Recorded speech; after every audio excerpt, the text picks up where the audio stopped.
Hello everybody and welcome to another build stream.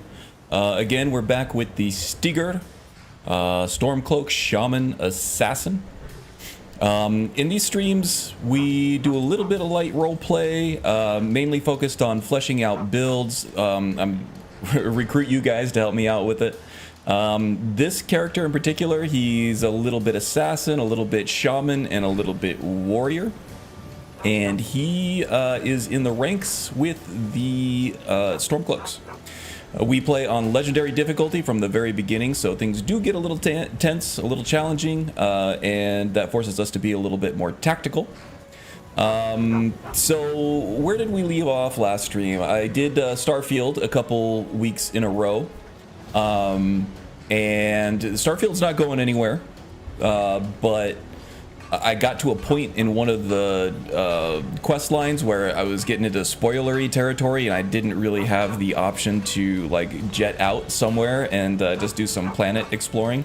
And so I wanted to do Skyrim instead, just to kind of skip that part of it, both for my own reasons. It's hard for me to be focused and immersed in the gameplay and the story if I'm also streaming. And for the first time through a lot of these quest lines in Starfield and stuff, I want to be able to be completely focused on that. And also, I don't want to give away any spoilers for anybody because that game is still very young. So here we are back in Skyrim. It's been a couple weeks, like I said. I think actually 3 weeks. We got started on the Stormcloak Rebellion, the Stormcloak Revolution, as they would see it. And I think we're probably about halfway through, maybe a little bit more. Right now we are in sort of the Markarth territory over here. We're not really marching on Solitude yet. We're meeting over here in the Reach. We're gonna talk to Galmar and see what he has in store for us. We probably have some Imperial encampments to take out. We'll do it as sneaky as possible. But off stream, you can tell that I've kind of changed my equipment around a little bit here too. Last stream that we had for this one, I was having survivability issues with some of the more open warfare. The assassin part's working fine. We're very sneaky. We're doing a lot of sneak damage. But when it comes to open warfare, even a perfectly timed block was taking away like 75% of our health from just a normal rank and file Imperial soldier. So I made it a priority to upgrade the gear a little bit. We're rocking the Snow Bear Armor Set with the Barbarian Hero boots and the Barbarian Steel gauntlets there with the little claws and stuff on it. The Barbarian Hero stuff comes from Immersive Armors. The Snow Bear armor and the helmet there also come from Immersive Armors. And then, oh, my work machine's freaking out here. Let's get that over there. And let's see, the Barbarian Steel stuff comes from its own mod that looks cool. Yeah, so the stuff that we've done since the last stream with this guy, I've leveled up about 3 or 4 times, mostly due to just crafting. But I did get a few key perks here. Firstly being Edge of Oblivion, which allows us to cast 2 minions, to conjure 2 minions at once, but we have a very heavy nerf, a very heavy debuff when we don't have any minions. So whenever we go into open warfare, we're gonna have to make sure we have at least 1 minion, right? The other one, and I was looking for some juice on this, because this character, while it has like a good backstory, roleplay is awesome and everything, the gameplay was kind of, it was just an assassin warrior with some ghost minions, right? So I'm trying to think of some cool synergies that I can find, and I think I've found it here a little bit. So shamans have a talent for restoration, and the restoration tree in Ordinator is really good. So I'm thinking Descending Light here, it does regenerate magicka as soon as you enter combat. It regenerates it really quickly, and Warrior's Flame kind of does the same if it lands on you. So we're gonna have a lot of magicka regen, and we also have this this spell that we've been doing, this Conjure Undying Ghost, which is an AE spell. It's a Creation Club content piece that it conjures a ghostly warrior that its power scales with how much magicka you have at the time. It spends all of the magicka that you have in the tank, and based on how much magicka you had when you cast it is how strong the ghost is going to be. And then, so the drawback of this is that you can cast one, your magicka is depleted completely, but with the perks that I took in the restoration tree, we get that regenerated really quickly, and once the magicka is full again, we get to cast another full power Conjured Undying Ghost, and this is kind of the synergies that I'm looking for with this guy, and maybe you guys can help me out with a little bit. So I want to try this out in combat a little bit today.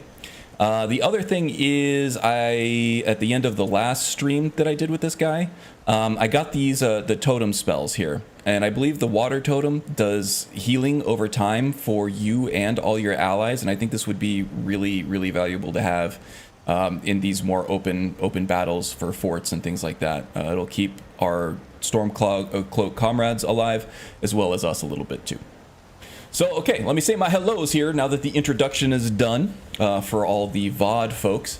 Jarl Wolfie, new channel there. Sounds good. You still doing the same mod showcase content there? Gavin Gaines, welcome. GG. Caladran, welcome. Hello, Karn and Chad. Hello to you too. Hope you're having a good weekend. And we got Squared Zeus, hello and welcome. Good to see you again, buddy. And Magus, same. Seth Angel, that looks like a new name. If it's not, I apologize. I don't recognize it, but if it's new, welcome aboard. Hope you're doing well. Eating some pizza as a snack. Well, at least you're not snacking on human blood like normal. Caladran's a little creepy sometimes, but it's okay.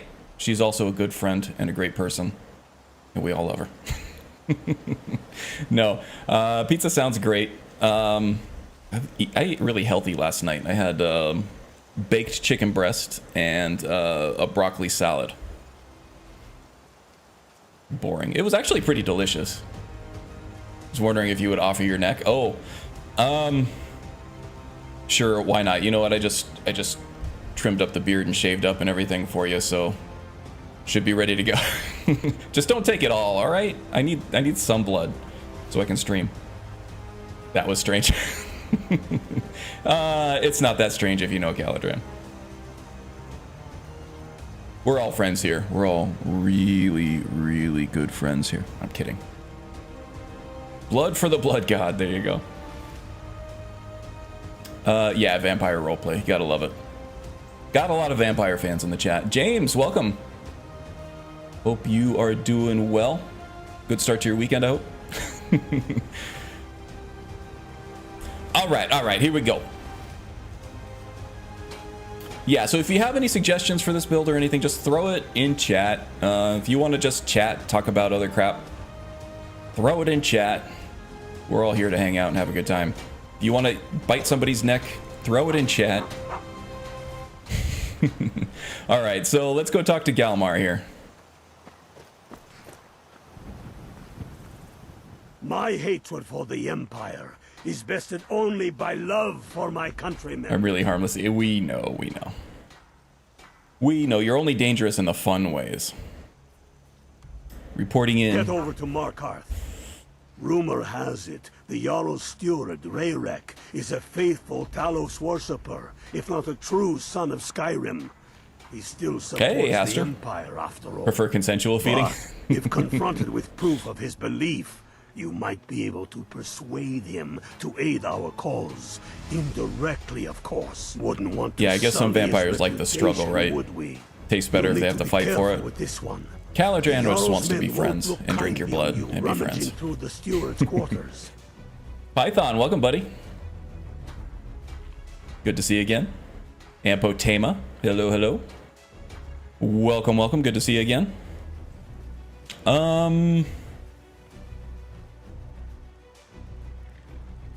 All right, I'll get proof and Rarik's cooperation. Okay, so it sounds like they're sending us on some Black Ops mission here, which, you know, we're sneaky. Should be good at it. And also, we're not wearing the official Stormcloak gear, so we shouldn't come off as a complete Stormcloak. We are very Nordy Nord looking. Okay, so let's find our way back to Markarth here. Rarik is the steward for Markarth, correct? Indeed. Alright, so we will shack up at the Silverblood Inn once we get there. Now, we're still looking for these spirit tutors. It's been quite a long while since we took that perk, and we've not been doing much fast travel at all. And we still have not found any of these spirit tutors, so we're going to keep our eyes open on the road for those.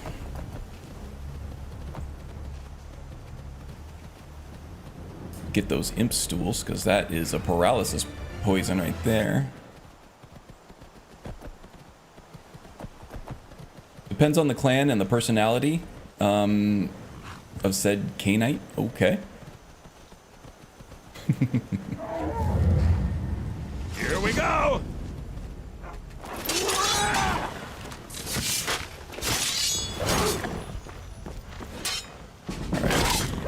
Need to start using more poisons and potions here because I'm getting kind of overloaded with them. Let's see. Poison, potent poison. Poison works well on saber cats. The thief says. Hey, we got a new subscriber, Seth Angel. Welcome, welcome, buddy. Whoops. Man. Okay, my input's kind of bugged out there, and I didn't get all of the ingredients that I wanted out of there. Well, let's see. If we get a new subscriber on the stream, I usually like to name part of my gear or something after them. So how about the dagger that we're using right now? We will call it...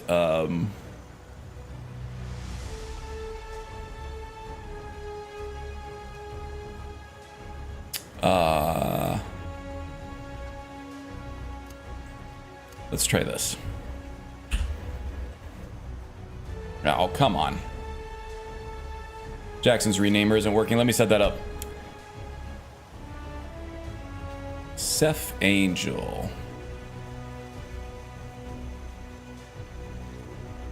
Renaming hotkey is \. Okay.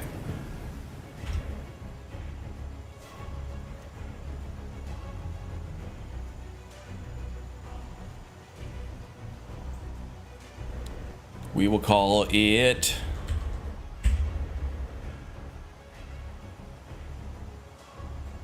Seth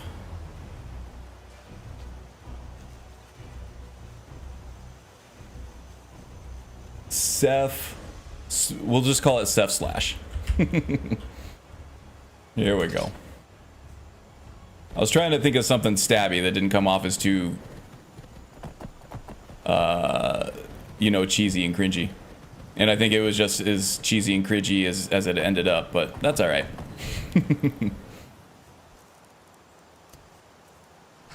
There you go. In honor of the new subscriber, Seth / there we go.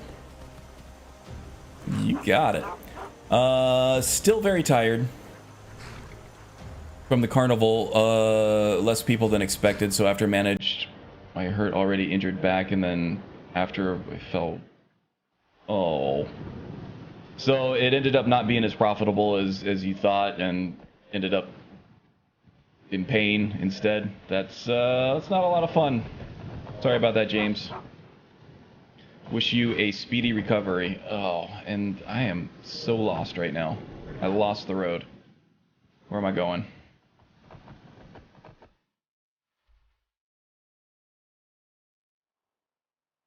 Because I went the wrong damn way, that's why. I feel like Wynn's gonna appear, saying, "Hi, everybody." Right as I'm lost. Luckily, I'm on a horse, so I can go straight up vertical. Getting over cucumbered, huh? Yes. I mean, that's just my baseline, honestly, is just being overly cucumbered to the point of not being able to move. But that's between you and me. That stays between friends, yeah? Don't go spreading rumors.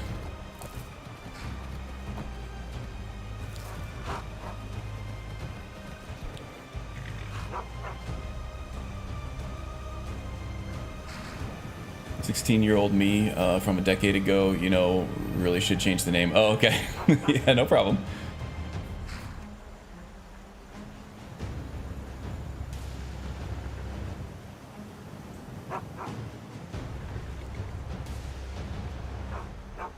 Sorry, catching up on chat here.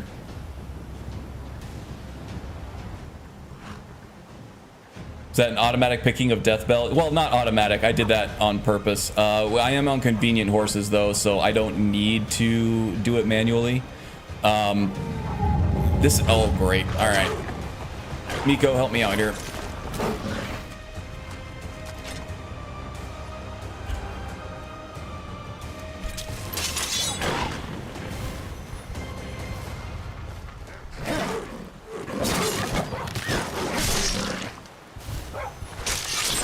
I really should just have an Undying Ghost ready to go here.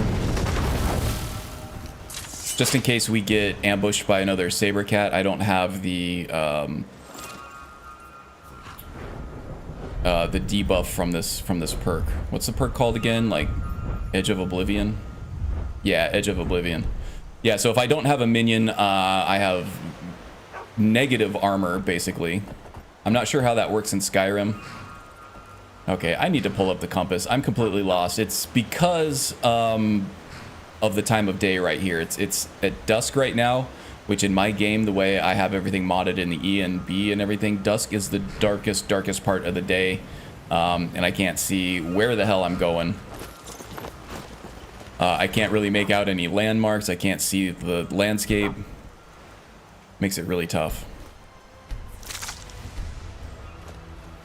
Yeah, this character is not an alchemist by talent, but I still use a lot of alchemy for mainly crafting purposes and then for paralysis poisons and things like that. It seems reasonably shamanistic enough for me to have access to that.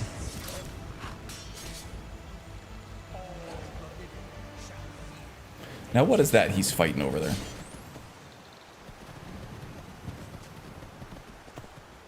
Mud crabs. I thought so.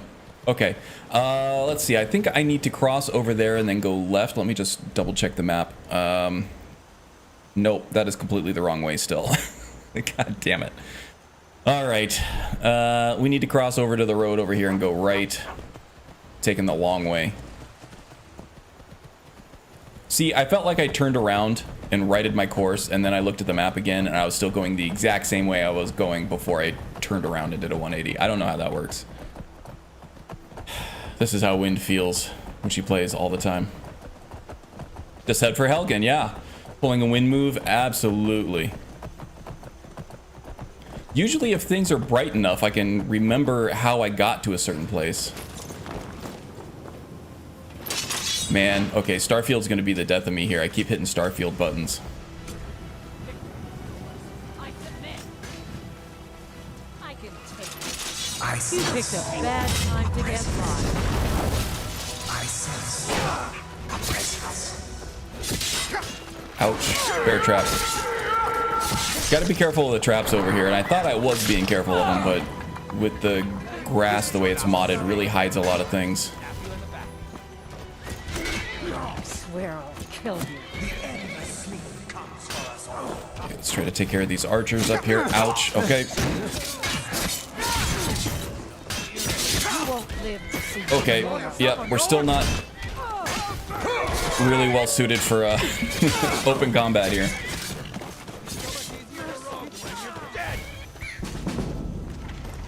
So I'm trying to figure out. Okay, we got a mage over there now too. Let's try to let our ghosts get on the front lines there.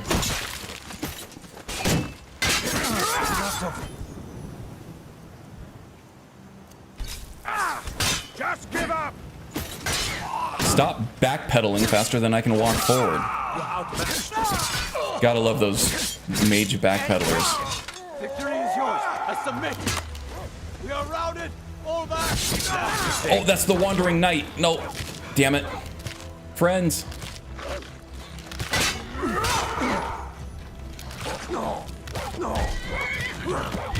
What the hell? Now it's the Wandering Knight's horse? Oh, this is chaos. And I'm out of stamina. I do have...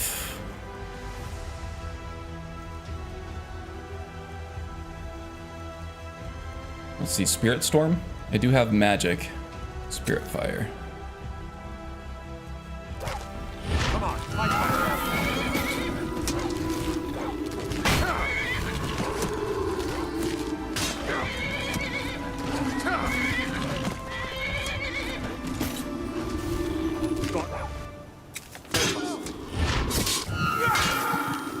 You can't defeat me.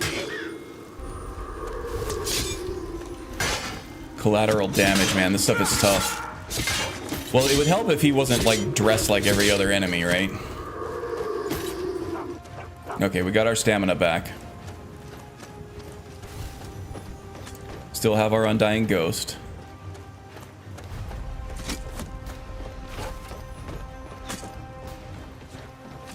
Do need to use my potions here, so let's, we'll do light armor, one-handed.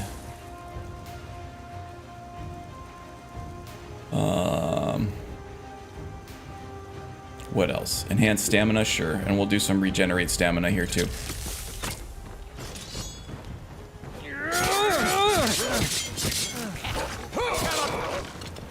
Oh well. Must have run off. Who said that? Sounds like an Argonian, a female Argonian down here somewhere, but I don't, or maybe an orc. But I don't see anybody. Oh, there's the orc. Arob, what is she doing over here? Merble knows many poisons and cures if you need them. Interesting. I did not take her on as a follower or anything. She just happened to be here. Yeah, so what happened there? Well, I think what happened was I was getting ready to sneak up on this bandit thug here and do a backstab on her. But I think maybe because Miko was with me, it triggered her. It set her detection off. And I got detected right as I approached. My sneak skill is good. That shouldn't have been a problem. And I am running the Infiltrator perk, I think, that allows you to... yeah, footsteps, so that muffles the noise, and then the right behind you, where the sneaking is more effective the closer you get. So I don't think it was me. I haven't had any problems sneaking up on enemies in the past.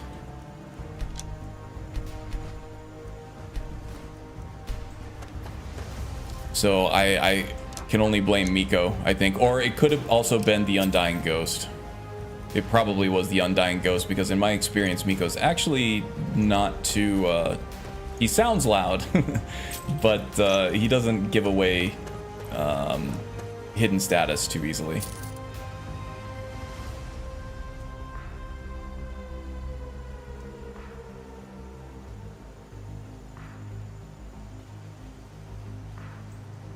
Oh, yeah, the way Serana got turned into a vampire, she wasn't turned by someone else. She's a pure blood daughter of Cold Harbor, and that involved being heavily violated by Molag Bal.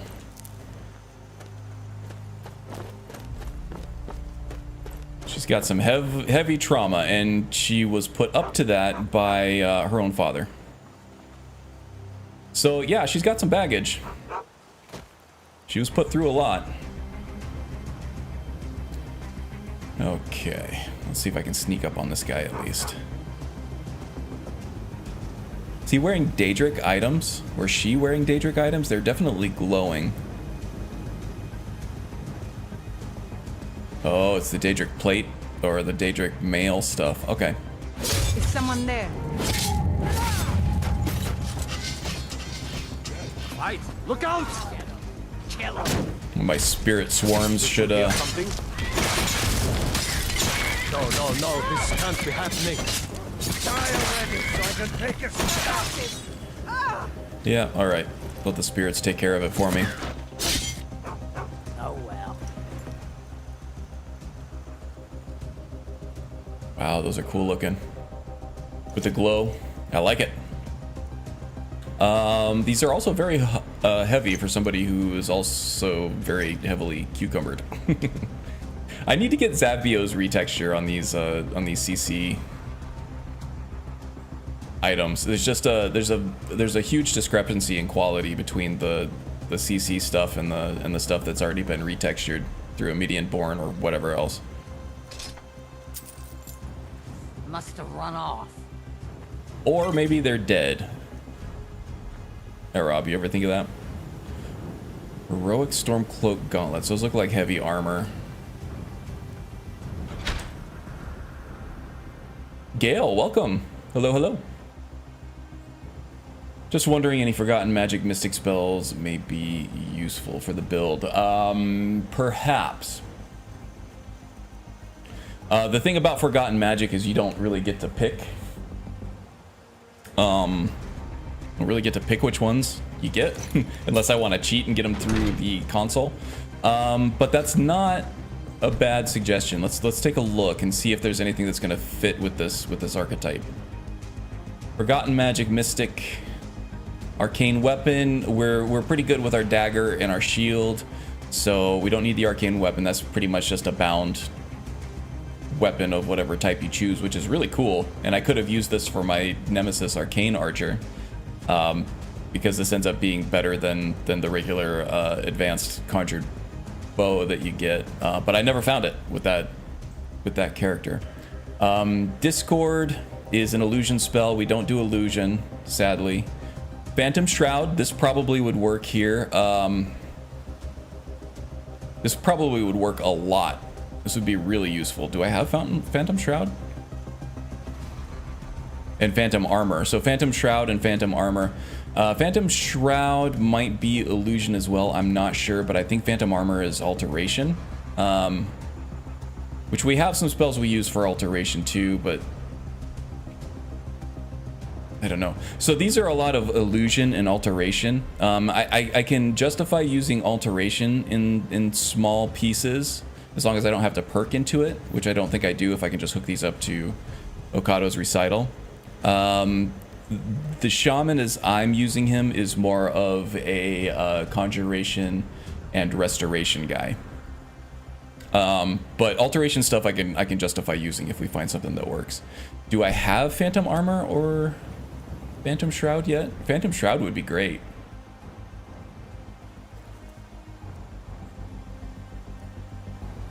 I have Phantom Shroud and it is illusion. So it's like a muffle spell, kinda. It makes sense. It's gonna be very costly to cast. For how much it costs to cast, I might be more tempted to just cast an Undying Ghost. But it is a very cool spell, huh? Yeah, I can't even cast it yet.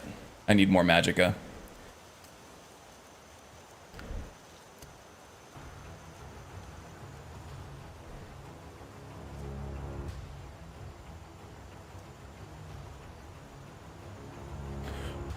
Yeah, they try to keep it a little foggy. I don't think they don't go into gruesome detail about how it was done, I think on purpose to keep everything, you know, PG-13. Or at least rated R. So they kind of step around it, but they do heavily imply that she was taken advantage of by Molag Bal.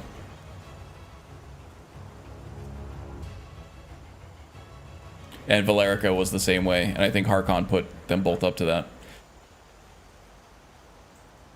FMR is still the best magic, but yeah, there's a strong argument to be made for that.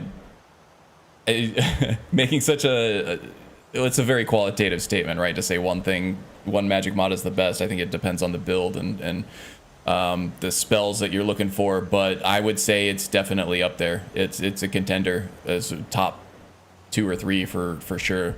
It's in the same vein as something like Triumvirate, right? Triumvirate, I think, is right up there in the conversation too.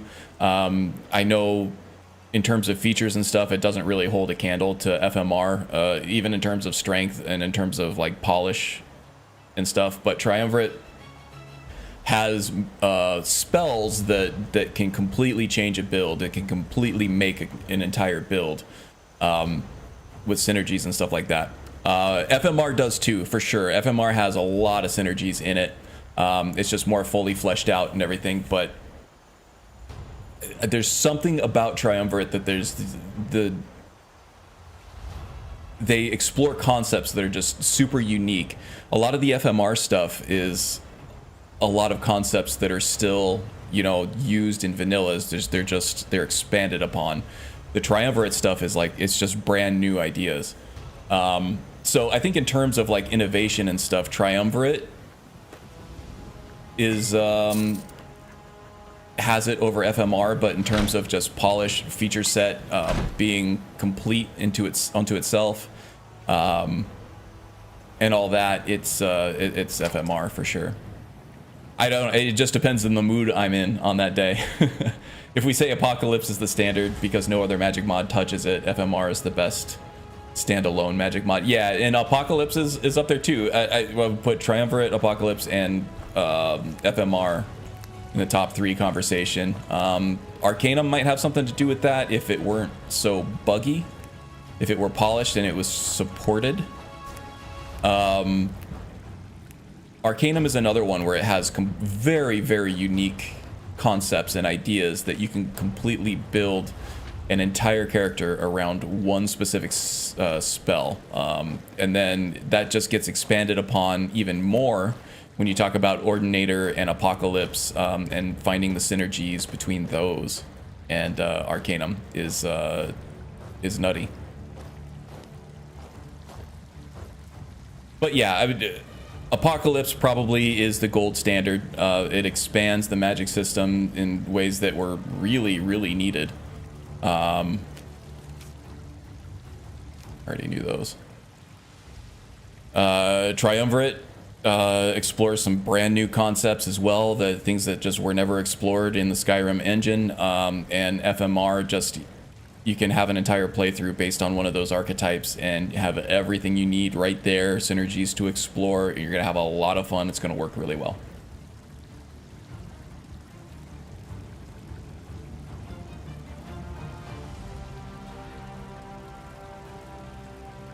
Spectral Missile, yeah, that's another illusion one. I'm not spec'd into illusion. The classic classes and birth signs reimagined gives me 6 skills to choose from, and right now that is sneak, light armor, one-handed, block, restoration, and conjuration. So in order to do anything in illusion effectively, I would have to start perking into it and start training in it. And at that point, I'm spreading my build too thin. The alteration stuff is fine. The Phantom Armor might be fine as well. The alteration stuff is fine because there is some shaman stuff in alteration. Let's see if I can find that. Where am I? Yeah, see, alteration's at 31. I rarely use it, but it is used. In fact, Phantom Armor would probably be a great one to use. I don't know. I have to look into it. Phantom Armor is the one that it drains your magicka pool instead of your health pool, right? That might not be great because I need that magicka pool to cast stronger Undying Ghosts. Crap, but that would really help with survivability for sure. No, that's a really good suggestion, James. Just not sure it's gonna fit in an already really wide build, you know?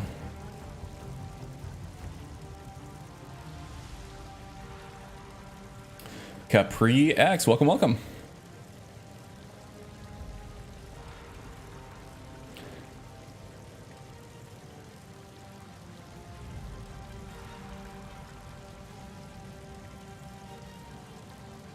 Oh, or are you talking about my qualitative statement, Magus?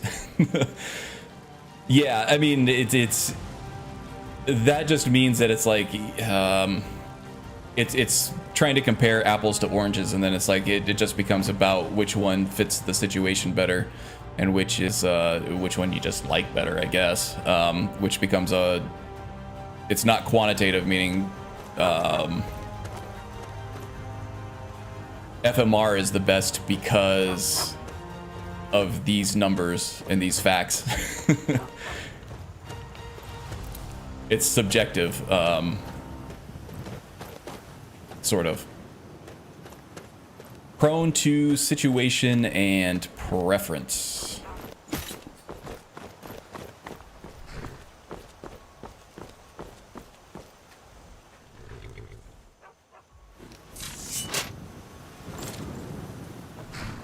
I do really want to do FMR builds.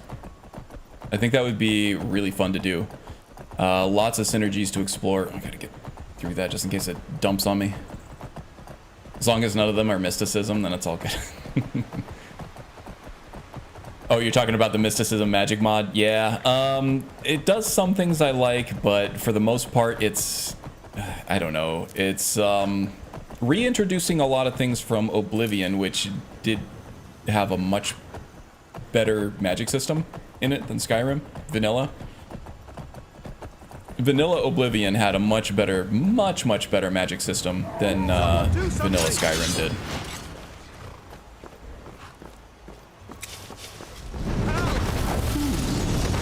I still sense your presence. Someone living fool among the dead.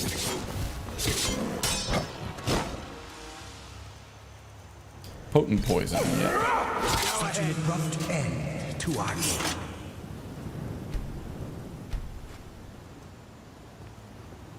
Yeah, a lot of people swear by the Simon Rim stuff, right? Mysticism and adamant and all that. I played around with it a little bit. I much prefer an eye style because it's much better for buildcraft. Coming up with unique build ideas, unique gameplay styles, unique synergies and stuff like that. And Nyrim's got him beat, hands down. And Nyrim came from a Diablo background, and that's what he styles a lot of his stuff off of. And Diablo is all about buildcraft and synergies and things like that. And it's something that Bethesda does not do well on its own. They are great at creating sandboxes for roleplay and exploration. Their world building is second to none. But their perk trees and their skill trees, their skill systems, they leave some things to be desired, in my opinion. Oh, and I just over-encumbered myself by picking up the damn flower. Are you serious?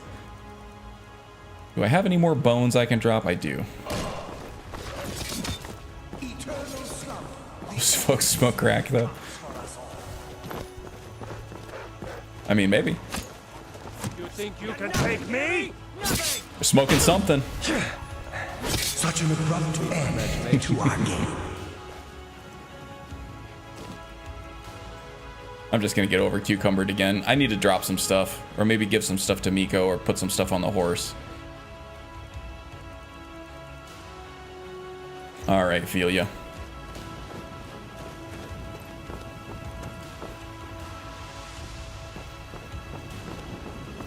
Oh man, the lighting here is just really terrible, right? Okay, horse whistle. I can't find the horse in this light. Not horse call. I wanted to do a horse whistle. Pain in my ass.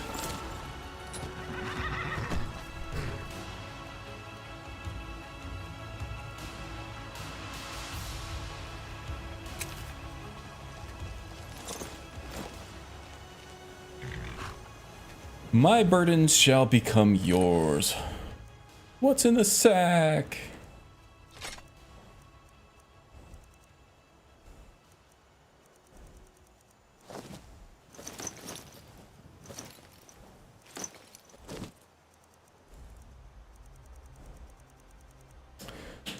Okay. Man, so anybody playing Starfield that hasn't done the UC Vanguard questline yet, you need to get on that. I've been playing that. That's why I'm not playing Starfield here today, is because I'm kind of, I want to say, in the last 3/4 of that questline, and things get a little spoilery. And I want to be able to focus on it and not get distracted by streaming. So that's why I'm doing Skyrim today. But, oh man, it's so good with all the terramorphs and stuff. And the gear you get. One of my favorite quest lines so far.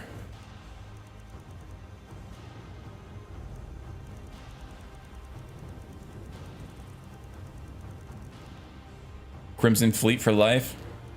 Yeah, I sided with the UC on that one.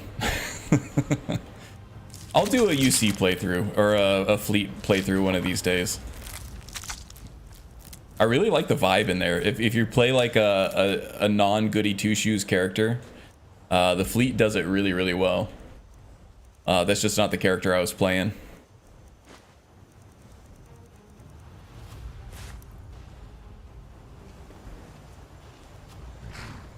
Yeah, oh yeah, the anti-Xeno gear. Yeah, I'm rocking it. Actually did the same thing. I got to that point in the quest line, and I was like, holy crap! I finally found something that was better than the Mantis set, and it looks so much cooler too. It looks so badass, right?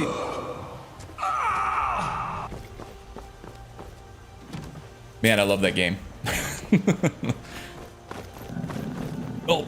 There goes the Undying Ghost, and now we're getting debuffed by Edge of Oblivion. I want to double check this guy up here. Nothing good.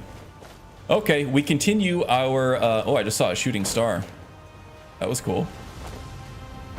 Continue our seemingly days-long journey to... I want to get those Luna Moths, so... Luna Moths do both invisibility and fortify light armor, both things which we can make heavy use of as the Stiger. Alright, let's get the hell out of here. Actually, I should probably get my ghostly bodyguards out, just in case I get ambushed again.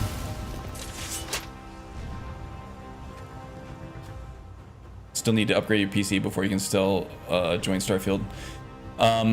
Yeah, they've actually committed to patching the game and making performance improvements and stuff. I don't know if it's going to lower the requirements.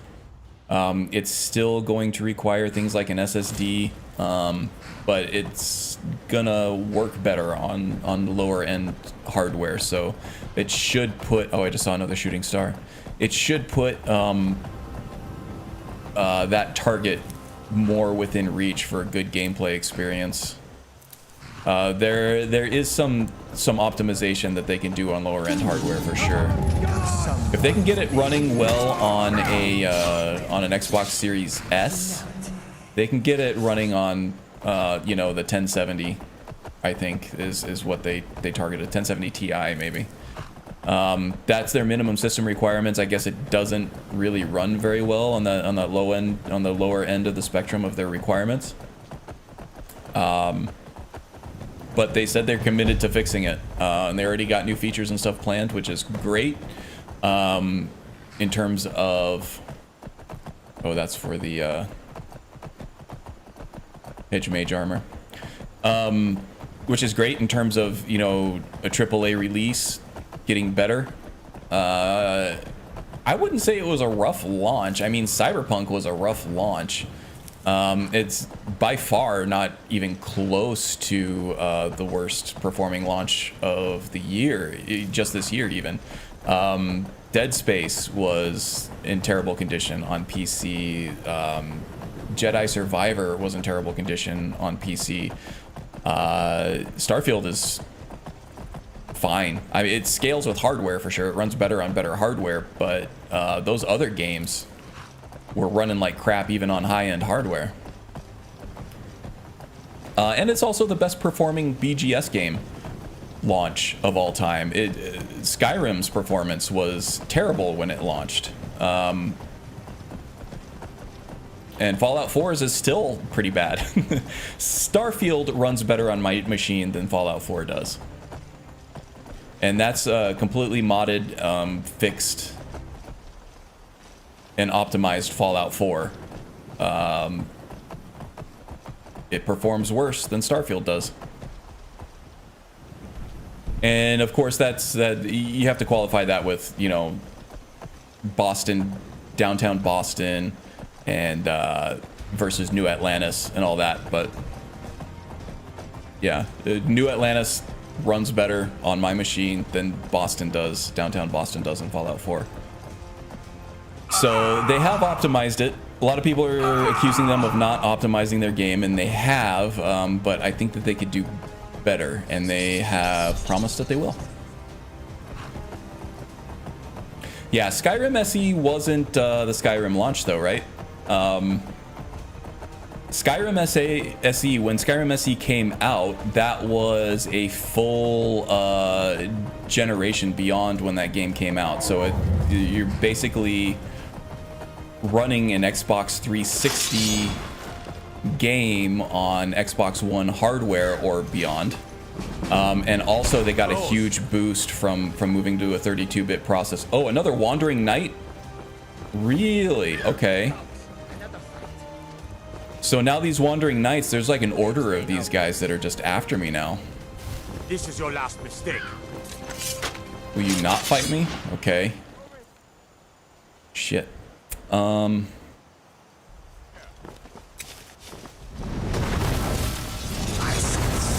Just coming at me with the blocks. And who is this attacking me now? Holy crap. I pissed off some faction. Come on, fight.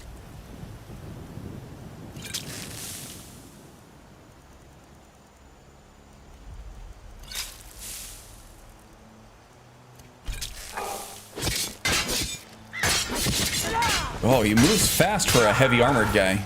Such an abrupt end to our... Jeebus. Haunting Brewmead, I think I've already appeased the Merry Revelers. Ooh, he's got skooma on him too. Maybe that's why he was moving so fast.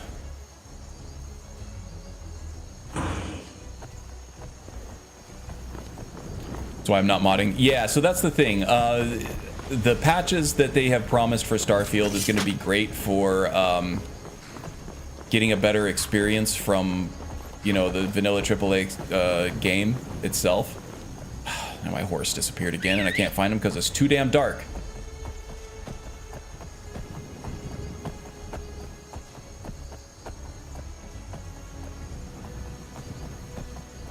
Where the hell is Philia? Oh, there she is. Okay. But in terms of like modding and stuff, it's gonna hurt because a lot of that stuff is tied to the EXE, and when the EXE changes all those times, you're gonna have to download. You know, you got to download the new EXE, but you also have to download all the new masters and plugins and everything. But yeah, that's why Magus said, or I agree with Magus on that one. It doesn't need modding right now. It runs great on its own. The DLSS stuff is interesting, but that's coming officially soon anyway. So, yeah, don't pay whoever that is to get access to his DLSS mod because that's coming very soon. Officially from VGS. Okay, we got vampires here now too.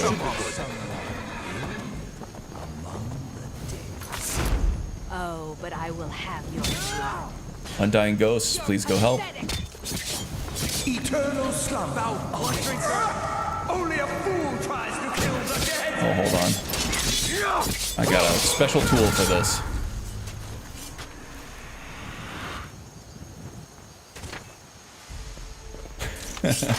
Looks like they shot a dud on that resurrect.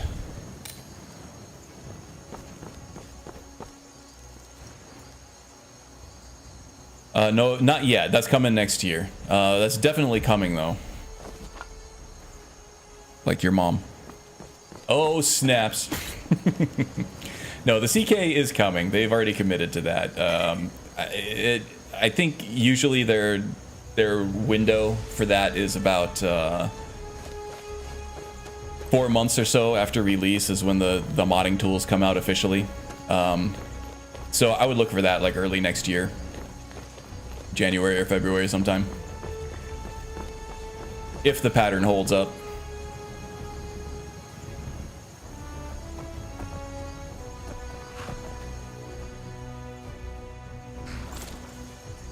Honestly, don't know why people are modding it already. Yeah, I mean, some people are just fascinated by modding games. I think it's kind of a cool feeling to be able to tweak a game to your tastes, right? But a game that's so new like that, it's like Skyrim. I didn't even get into modding until like well after I got bored of the vanilla game. Same with Fallout 4. And it'll be the same with Starfield. There's so much to explore and so much to do in a straight out of the box BGS game. That being said, I already have some things that like I'm waiting for for Starfield. Things like better. Oh, I think it's been a while since I saved too. All right, what did we crash with here?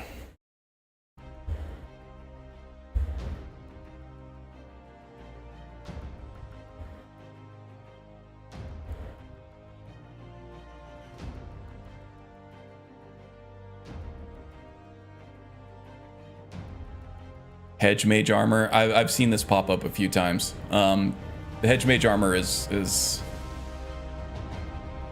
troublesome.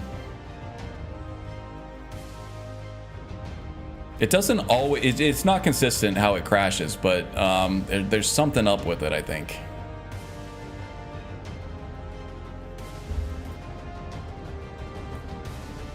Damn it, Todd. It just works.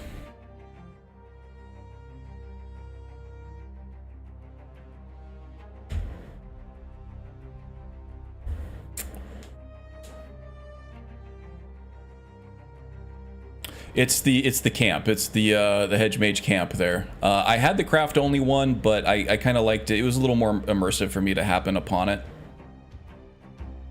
I like having the option of having it there. It doesn't crash on me all the time. The vast majority of the time it works. I think it's just conflicting with something around there. Because I think there are like runes around there that protect it. And that might be like running into things and causing the engine to get overloaded. Had issues with the camp too. Craft only never had issues. Yeah, I've never had issues with the camp or the crafting only either.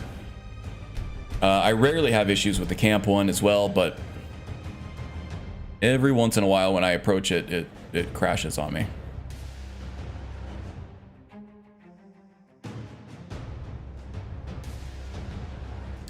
Have ever played Payday 2? You can mod and add thing missions, maps, Oh, mod. Yeah, Payday. A lot of people love Payday. I never really got into it. I think I might have it in my Steam library just to mess around with it, but I never really got into it. I don't play a whole lot of online games. Oh, actually, I might be pretty. Yeah, I didn't lose much at all.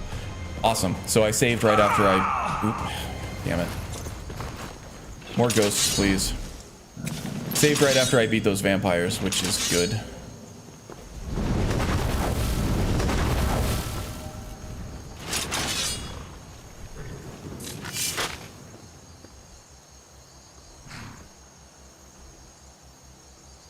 Recently kind of unsubbed from a fella who used to stream Skyrim and has since gone to games I don't play and have no interest in, like Starfield. Yeah, I mean, I am going to be doing some Starfield stuff. I'm not going to be focused on Starfield. I'll still be doing Skyrim stuff. I'm still hard at work on my Scorpion build guide, getting some stuff out for that. I did stream Starfield 2 weeks in a row. And I might do some more of that too, but yeah. I mean, you can unsub if you want, but I am still doing Starfield or Skyrim stuff. I really do love Starfield though. I still love Skyrim as well. I feel like at some point, probably 150, 200 hours into it, I'm gonna start feeling a little burnt out on Starfield. I've been grinding it like really hard, like this obsessive grind. It happens to me whenever I get a new BGS game, but I always end up going back to Skyrim. Something special about it. Something comfortable. And then the way modding works, and especially with like things like Ordinator and some of the better perk overhauls. And I also want to dip my toe into oh, what's the hardcore one that everybody loves? Requiem. I want to dip my toe into that at some point too, but that's going to be like after I'm burnt out with Ordinator. Kind of interested to try some of the fancy Wabbajacks that are Requiem based. Where did you come from? Wolf. Oh, I hate horse combat in this game. It's terrible.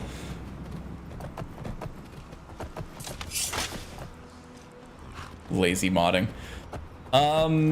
Yeah, I mean, I would rather play than mod, honestly. And for things like, you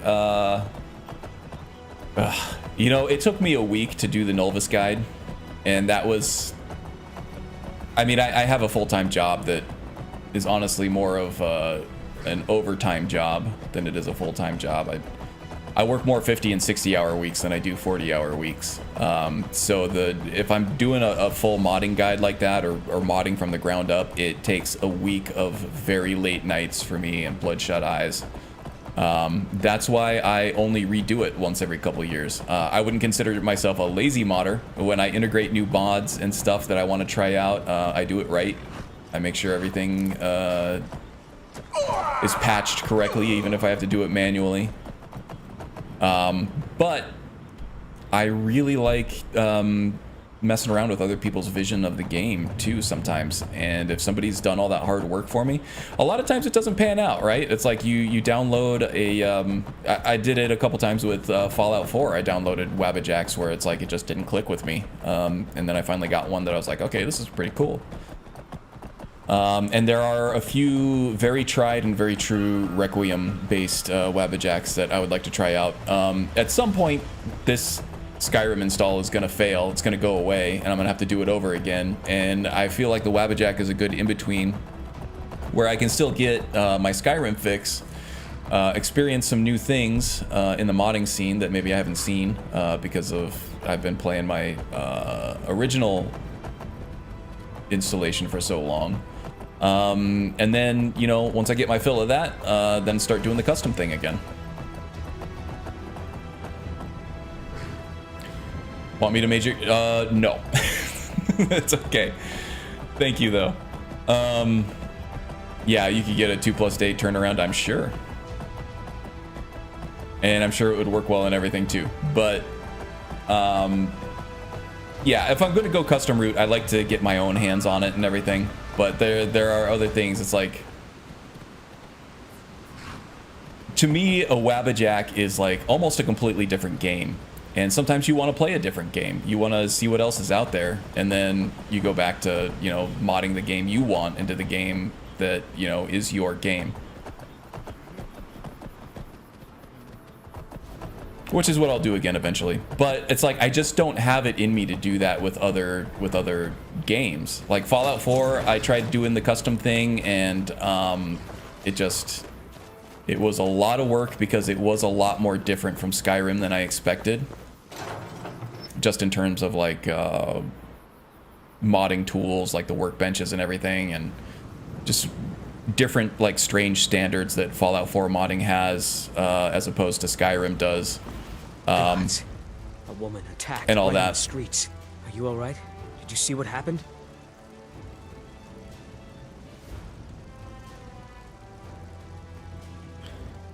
Oh jeez, MXR.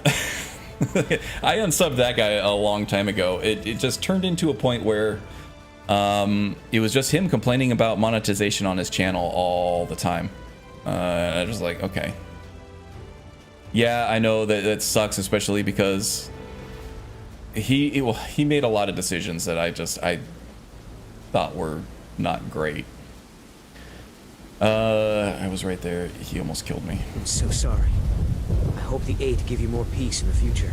Oh, Henry's cool. I like Henry. I don't have No. anything against him personally, but just like, I kind of feel like he pushed Jeannie into the whole streamer thing when she didn't want to. I think she has like a degree, like a medicine degree and stuff like that, and yeah, I don't know. Hey, Tom. And obviously I don't know the full story there, but I feel like just from what I saw on their little channels with her in it and everything, she seemed very hesitant to do the whole streaming thing and do that full time, because that's where Henry was making all his money, and maybe that's just the way she carries herself. Maybe it was her idea and she wanted to do that, but this was just not the feeling that I got. And it's like, okay, so MXR does things that are overtly like sexual on his channel. That's how he markets his channel. Is Come on in. He's got the clickbaity sexual thumbnails. He does the overtly sexual Skyrim mods. He makes the overtly sexual jokes. And then when he gets demonetized for something like that, he complains about it, even though it's like, these are racy, sexualized videos. And then he says, no, these are like family-friendly, wholesome things. And then you go and look at his videos, and even his family-friendly, wholesome, like even his reaction videos are on videos that are like sexualized, right? So it's like, yeah, if you want to make that bed, you got to sleep in it, right? You look a bit peaked. You sure you shouldn't be home? And that's not to say that YouTube is completely like innocent in this whole thing. They're not completely clean. They screwed over a lot of content creators that aren't like super duper top tier, right? With the whole adpocalypse things and the copyright stuff. It was all to benefit the advertisers and nothing to benefit the content creators that are actually building their platform for them, right?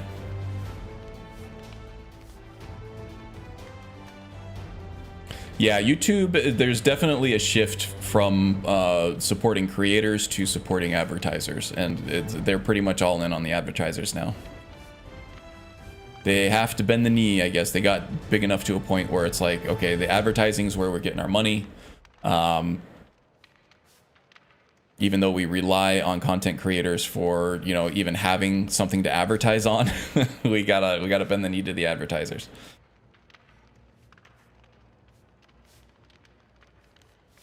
Yep. Hey, Icarus. Welcome. Hope you're doing well, friend.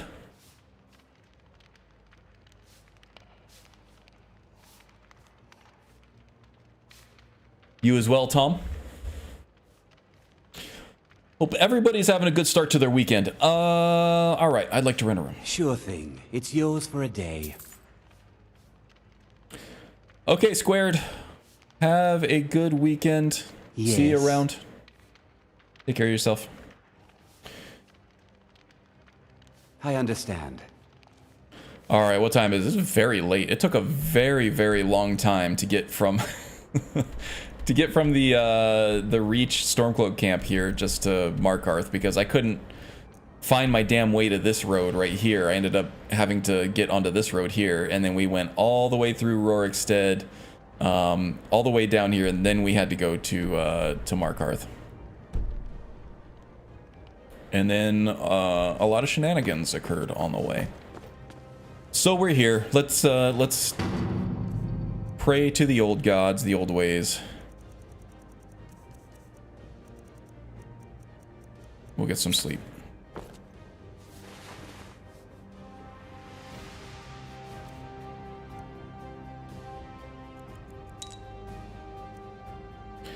Let's see, is there... No, I'm already doing snake.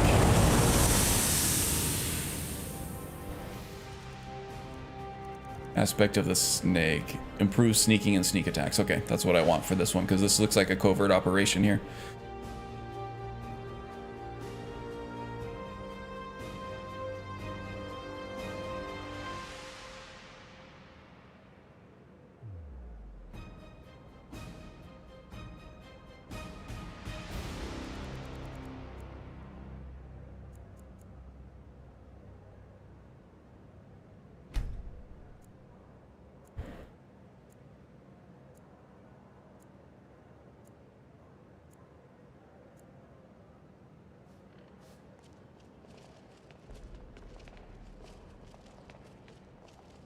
Karn lost in Skyrim? Never. Right. I think I'm usually pretty good without the compass or anything. I'll look at the map sometimes, but just something about the lighting tonight is throwing me off. It's like I can't see landmarks, I can't see terrain, and that's really throwing me off. It's throwing me off my game. Okay, so let's go see what's up with Rarick here. What is this quest doing for me? Find evidence. So, possibility of blackmailing Rarick as Igman's steward. He might be able to provide important information and assets. Okay, so it's almost 9 in the morning. We should have a pretty much clear run of the living quarters now that everybody is out and about in the court. We just need to avoid... Oh, did I have Miko follow me? Yeah, Miko was not following me for a while there. I just have to avoid patrols and things like that. Oh, thank you for helping plug Icarus's channel. Icarus has a great Skyrim channel, by the way. He's got this long-running series called the Sagaverse where, I don't know, you're probably up to like 7 different characters that are all kind of living in the same place. Loosely related to the same story. Sometimes they intertwine in tighter ways. And the Panicked Monk, look at that. How's it going, Joe? Hope you are doing well.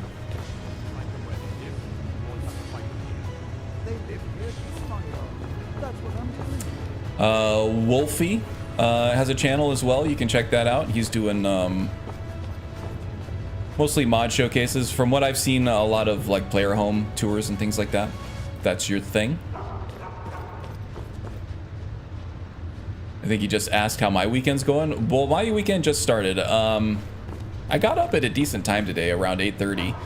I start streaming at 11 a.m., but I had time to, you know, get showered, trim up the beard a little bit, put some oil in it, brush my teeth, get some breakfast. I took the dog to McDonald's to get some Egg McMuffins.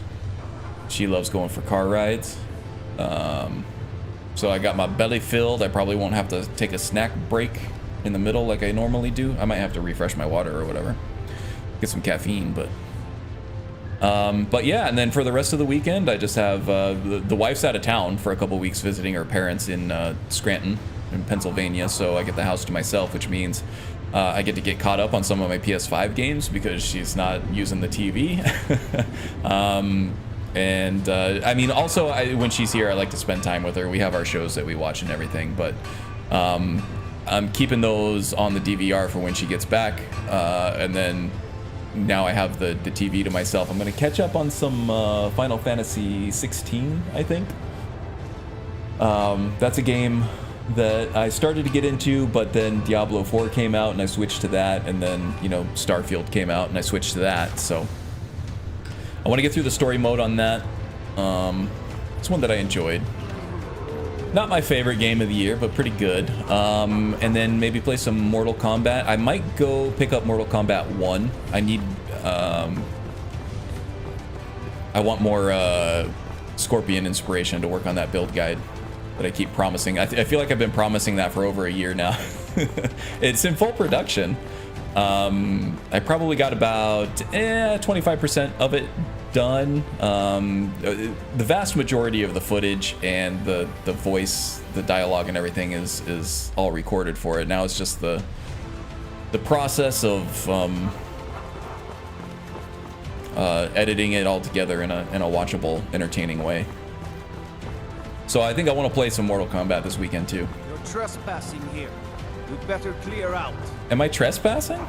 You're here to see the yard. No sudden moves. I don't think I'm trespassing. Alright, so living quarters here. We have to find some evidence on Mr. Rarick.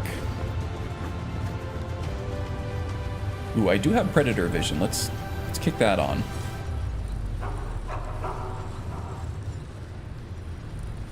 Or night vision anyway.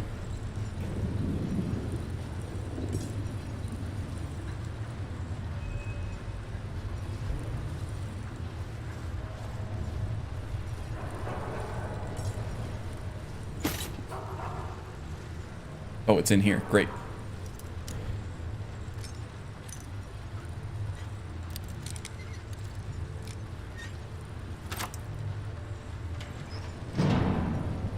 And then also got some yard work to do as well.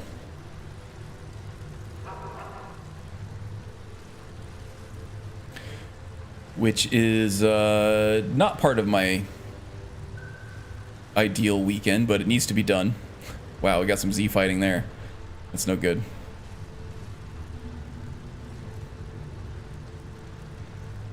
Nothing doing in here.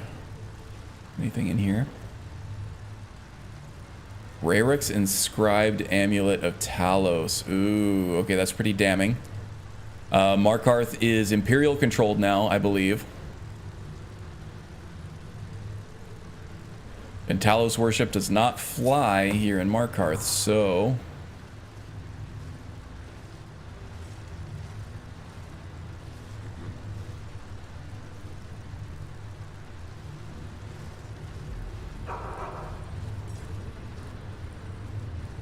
That's kind of incriminating. You're trespassing here. You better clear out. Why do they keep saying that? Who are you to approach the Jarl of Markarth?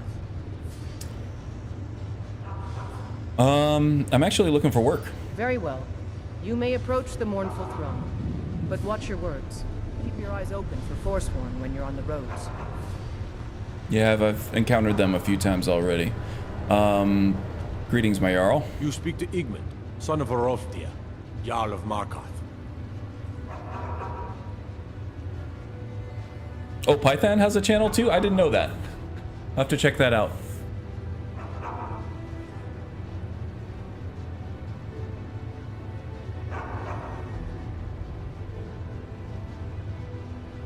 Let's Plays? Okay, that sounds like a cool shift for you.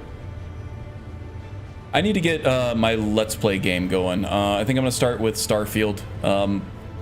Once I get through the main quest and see what New Game Plus is all about, I'll start a new character and I'll do some light roleplay, high difficulty, sort of like tactical Let's Play. And I want to edit it in a fun way as well, too.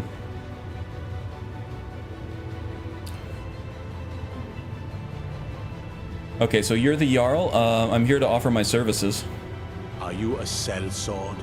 Nah. I don't like your kind. No honor. I don't need to do it for money, but I will do it for favor. I can't turn away a potential ally in these times. Let's see if you're better than a common mercenary. My scouts have tracked down one of We're the just doing this for Forsworn leaders, undercover stuff so that hiding we're out not in their suspected. blood-soaked camps. Deal with them. It will be done. We will see. I want no mercy for those Forsworn. Understand? Rare. I'm Igmund's uncle, as well as his steward. So I think you dropped this. Not here. Come with me. Stay close, and the guards will leave you alone. Okay.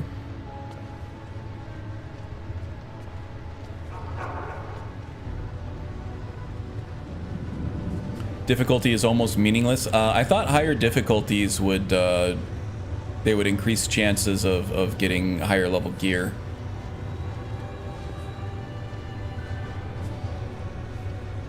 I was talking to Grace Guy about it too, and he said he turned the difficulty level up, and it made a huge difference for him. He was thinking much more tactically about things.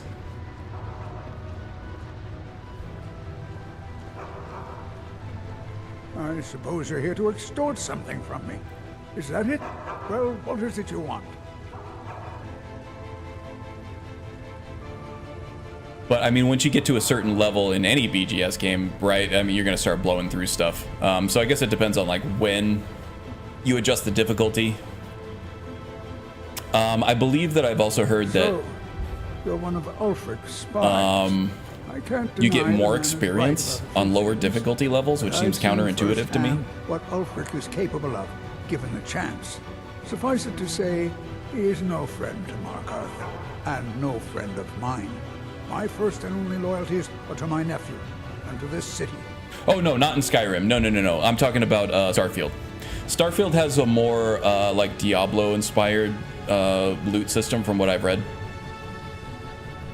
I have it set highest, but haven't seen any difference in normal as in gear. But enemies are easy save for the beginning level 1 to 10.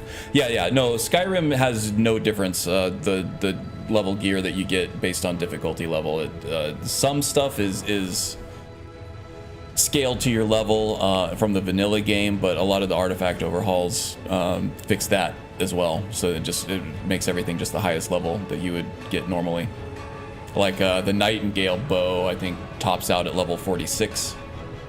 So if you want to get the strongest Nightingale bow, you have to wait till level 46 before you finish that quest line for Carlia.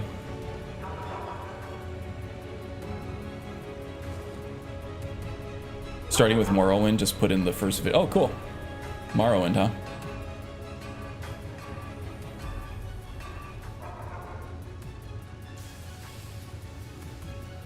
Oh no, I won't tell you anything more until we have an agreement. How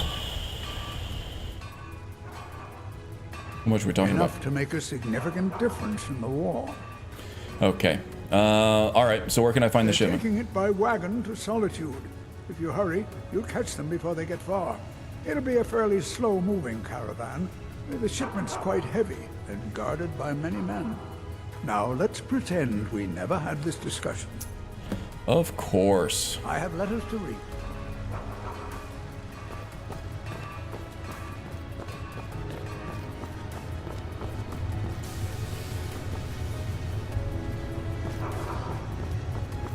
Okay, so there is an Imperial shipment here of, it looks like money mostly.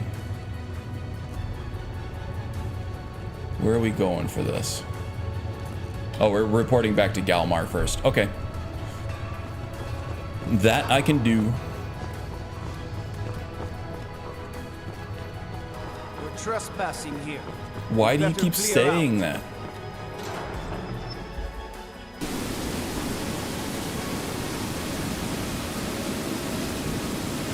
I feel like that has to do something. It has something to do with that wandering knight that I had to kill because I accidentally hit him in the Robber's Gorge fight. Okay, we'll Excuse me. Oh, Do you know anything about this house? Seen anyone enter or leave? no. Seems no one in this city has. I'm with the Vigil of Stendar. I believe this house might have been used for Daedra worship, legal rites and so forth. Damn. Well, I don't know anything about it. I just Thank you got for here. your time. Rainfall is heavy. Oh, and welcome in, King. I don't think I saw you pop in. Hope you're doing well.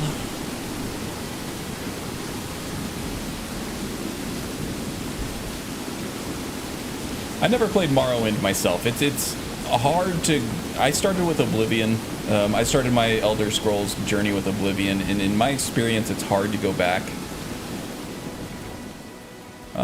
They improved their game so much on a technical level that it's like. Well, I mean, okay, so from going from Fallout 4 to a well-modded Skyrim SE, it's not bad, right? It's still great. There's some little gameplay things here and there, like as far as, you know, trying to jump up on certain platforms or like sprint jumping and things like that, but you can fix those with mods. Starfield's very similar to how Fallout 4 is. So going from Starfield to Fallout 4 isn't bad either. But even going from like Fallout 4 to Fallout New Vegas was really rough, or even going from Skyrim to Fallout 3 or Fallout New Vegas was really rough. I tried playing some Oblivion a couple years ago on PlayStation 3, and it wasn't bad, just because I played so much of Oblivion, I knew what to expect. But there was still a lot of just quality of life gameplay things that I really missed. I couldn't imagine going back to Morrowind. That would be rough for me.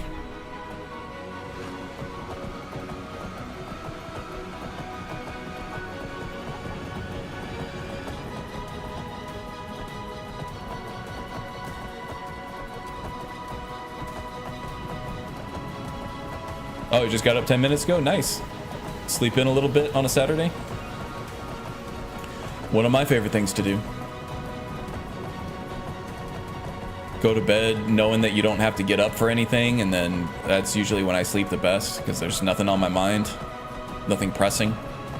Usually during the week, it's hard for me to sleep because I know I have to get up and work the next morning, which puts a little more pressure on me to sleep, which means I have more trouble actually sleeping. But like on Friday, Saturday night, or before like vacation or something, I usually sleep like a baby because I know that there's nothing on the agenda for the next day.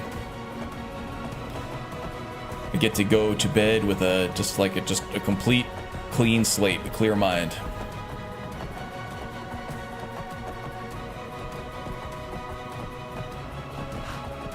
ES4, so we're talking about Oblivion heavily modded. Yeah, that's probably another thing that I would use Wabbajack for. I just don't know that I have it in me to manually mod Oblivion.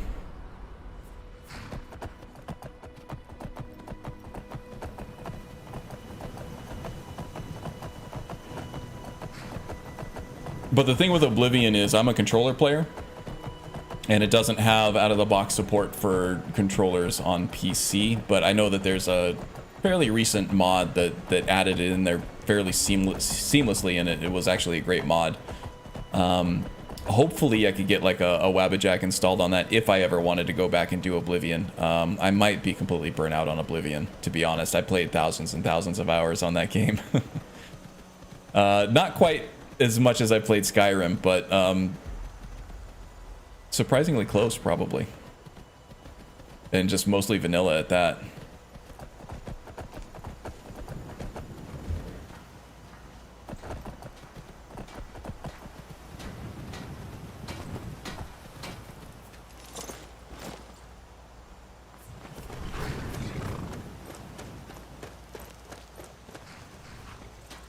Hey, Lil Vixie. Good morning to you as well. When we have reclaimed our You've been enjoying this weather? It's been nice, huh?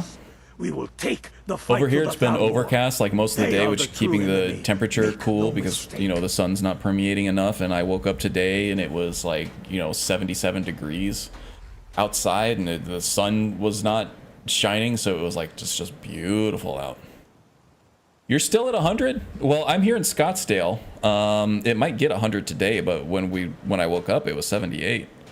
It was nice. It's 90 now. You said you were like in Mesa or Chandler or something like that? Close enough to have the same weather anyway.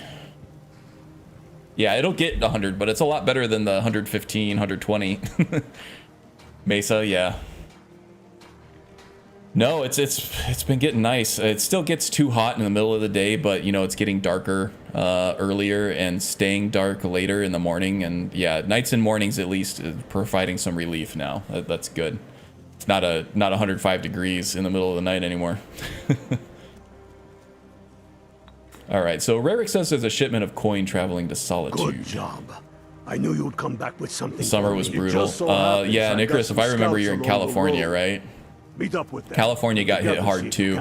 It was record-setting heat for the Phoenix area as well. We had more 110 plus days this year than any other time in recorded history. And then 2020 was the hottest year before this, so yeah, the trends are just getting hotter for us. I think it's been the same in California.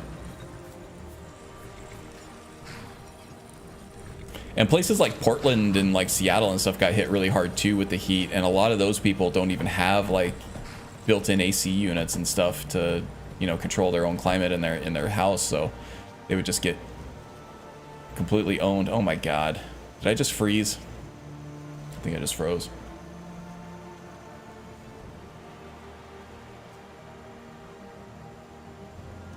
Fahrenheit, that's 53. Oh, I would kill for 53 degree weather right now.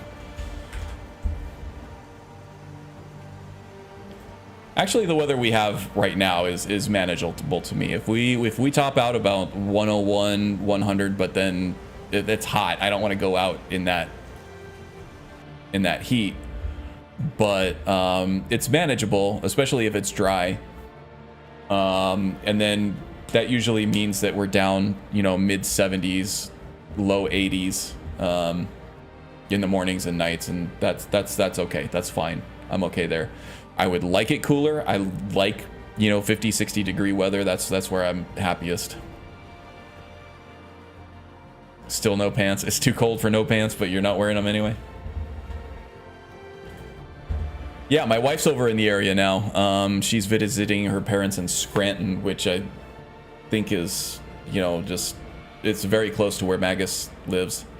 And she's saying that it is actually cooler than she expected there. So she's like, she only brought like some sweaters, some lighter sweaters and stuff, nothing like heavier that's going to keep her warm. So now she's talking about having to layer up like a bunch of the clothes that she brought to stay warm. 61 is too cool for you? Oh, I love 61. I mean, 60, like around mid 60s, maybe even low 60s, I can go outside in a pair of shorts and a t-shirt and be completely comfortable and just revel in it. I love feeling the cold air. Or not even cold air, but like cool air. 47 degrees now. Yeah, that's getting a little cold for me. I mean, in the Phoenix area, it does freeze over like the deepest parts of the winter. We'll get like freeze warnings and stuff like that every once in a while. It doesn't happen all the time, but it does get colder here than people think. Especially because of the dryness. It doesn't keep a lot of the warmth here. It just allows the cold air to permeate straight to your bones. I went to school at ASU, and I used to have to take like 7:40 a.m. classes, and that was in the dead of the winter. 7:40 a.m. is still dark outside, and it's cold, and it used to be a struggle getting from building to building just to warm up a little bit in between, and that was low 30s. That was below freezing. Why I would have... The Empire would have that us stuff become their slaves, flagged as stolen. as they have become slaves to the Thalmor. Miss being able to wear my hoodies. Yeah, I'm a hoodie guy. I love hoodies. Nor will I die as one. Good job. Just being all bundled up in something like, you know, soft and warm. I've got some scouts along the road. In cold weather. Meet up with them, and together see if perfect. we can't overpower the caravan. Comfortable in -5 degrees, but 23 Fahrenheit. But I'm a northerner, so that makes sense. Yeah, I've actually visited Iceland in the dead of the winter, and that was very cold and very windy and very rainy. My wife and I went there on vacation to see the Northern Lights, and we were lucky enough to actually spot them, which was cool. But it was very cold. Our poor little tootsies were frozen, and we bought special like winter, like basically like mountain climbing gear, like ski gear and stuff to get bundled up, with like fancy down jackets and like the snowproof boots and everything. We got all geared up for it. But it was still very, very cold.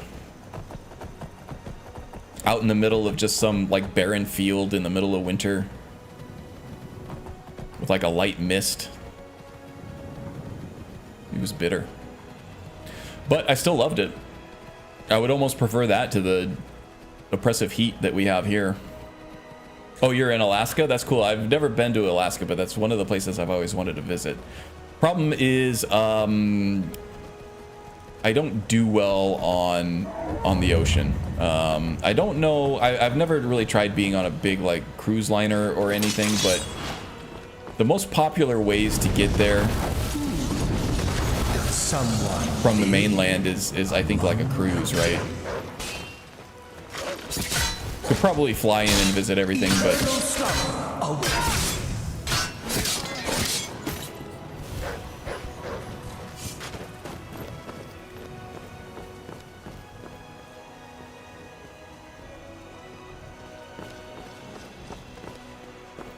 anyone else trying to kill us? I think they all went inside to try to run through the interior of the building to get down to our level over here. So I'm not really going to take on...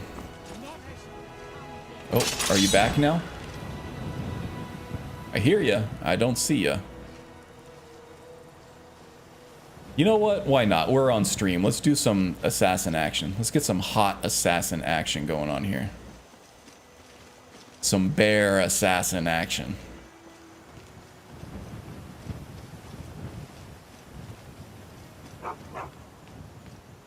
You wait here for now, Migo. Did some work in Nanak, Alaska, huh? That reminds me of Malcolm in the Middle for some reason. His oldest brother, Francis, went up to Alaska to work. He thought he was going to get rich and make a ton of money. He got there and there was like no work. He just ended up having to live in like a restaurant barracks and then just doing like cleaning dishes and stuff just to earn his one little bunk that he had. It was filthy. Such a great, yeah, it's one of the best sitcoms of all time, Malcolm in the Middle. I love that show. What was that? Okay, so it's the Undying Ghosts here. If I'm gonna do any assassinating, I need to make sure that my ghosts have worn off.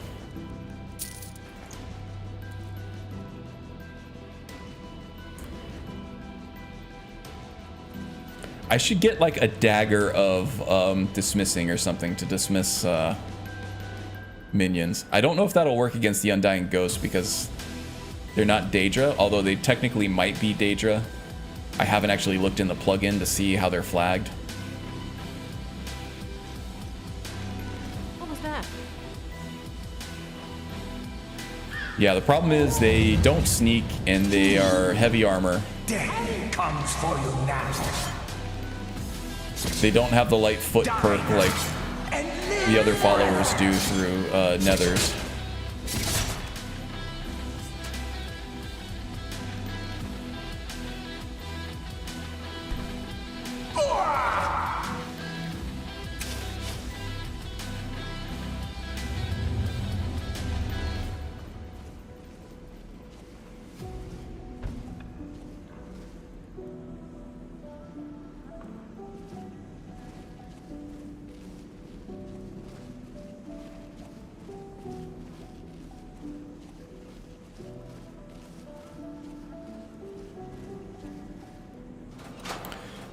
Ghost made a great distraction just now. Yeah, but then I don't get to get in and get my sneak shots.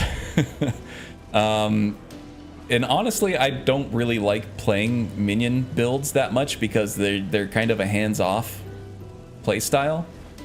If you have strong enough minions and enough of them, you kind of just conjure them or raise them, and then your job's done, right? I like a more active play style. And just having come off of the Druid, where they had the channeling summons and everything, where it's like you have to be casting the spell in order to keep the summon up, it kind of soured me on a lot of conjuration stuff. So if I'm doing a conjuration build now, for the time being anyway, it's going to be a hybrid build where it doesn't concentrate mostly on just conjuring more stronger minions.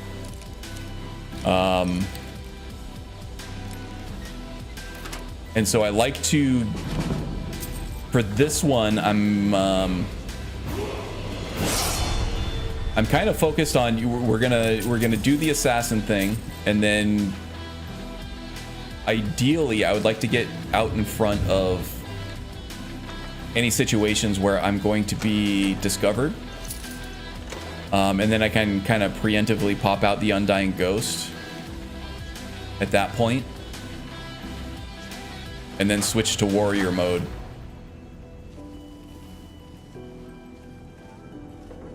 Once I have those out.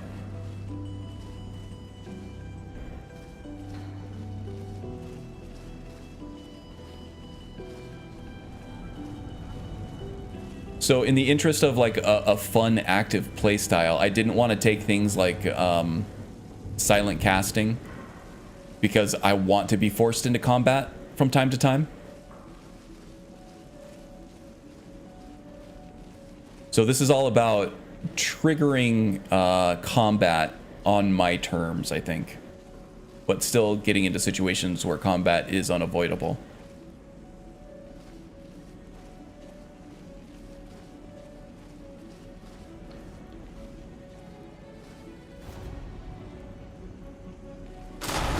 Ah.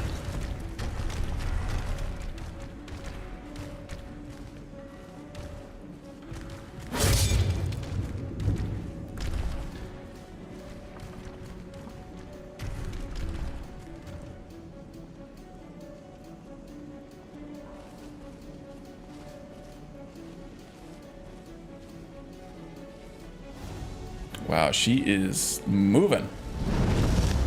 Just pick a spot and stand in it, you know?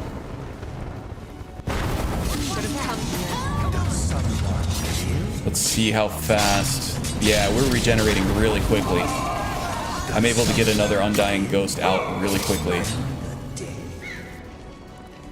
That's good. That's what I wanted.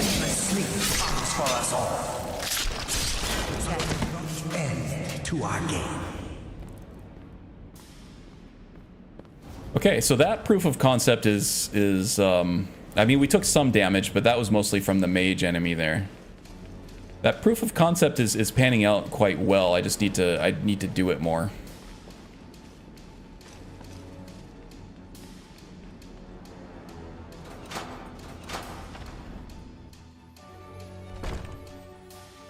Oh my god, it does say cyberneticist still. I'm sorry. Good call on that, End King. Let me take care of that right now.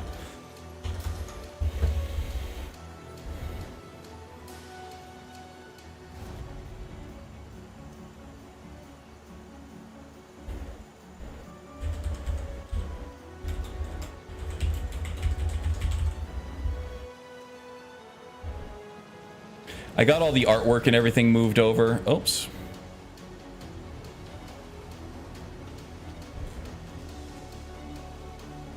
But then I forgot to do the labels.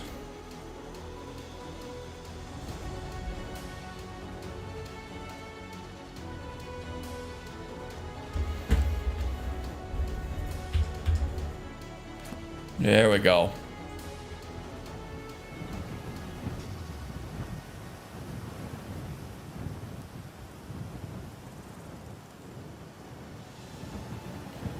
It's what an evil healer type is played. I've played a bunch of those before. A lot of fun, to be honest. Dares disturb mine. To our game. So you're actively healing your minions while you're while they're kind of doing the damage on the front lines. That sounds interesting.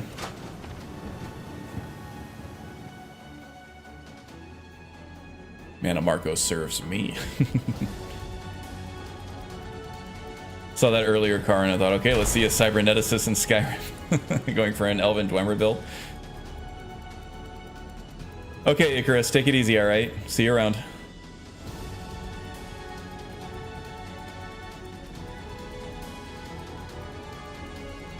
Okay, we gotta watch out for these runes here.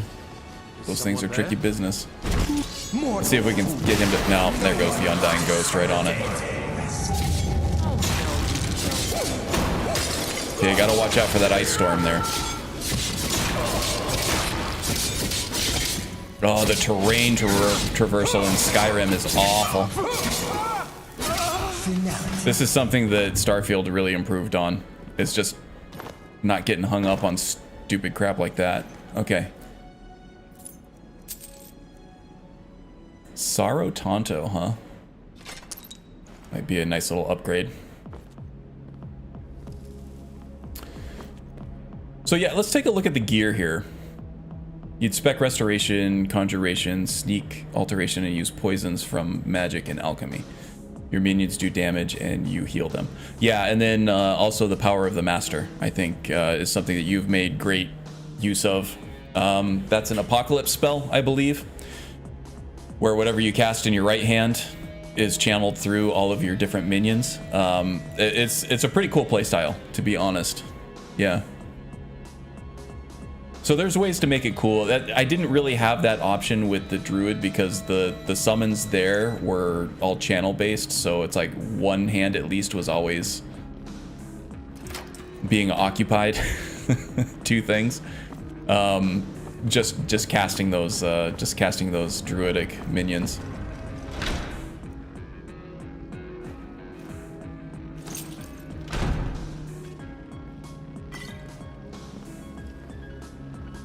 Not much of a boss chest there, honestly. Okay. Well, this place is cleansed. Poltergeist. Man, I should watch that movie again. Maybe on Halloween. That was a cool ass movie. The original one, not the remake.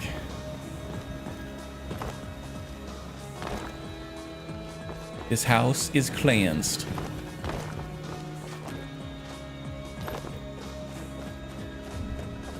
Ah, now I can actually see. It's foggy, but it's bright enough that I can actually see stuff.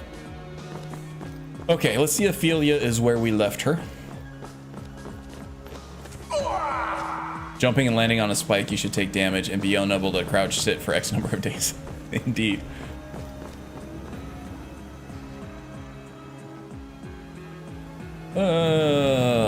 Back from the commercial break. Okay. Oh, did it run a mid-roll ad on you? Sorry about that. Want to do build Order of Talos to be reanimated, save Winterhold.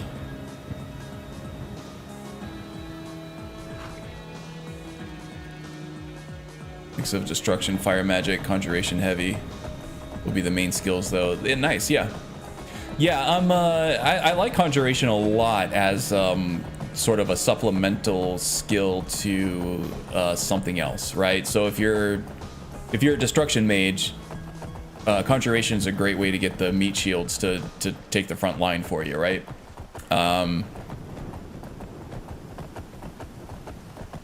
And that's kind of what I'm doing with the Steger here. Is I'm getting the Undying Ghosts to supplement his damage because he can't tank very well at all. Yet anyway. I'm hoping we get to a place of more survivability soon.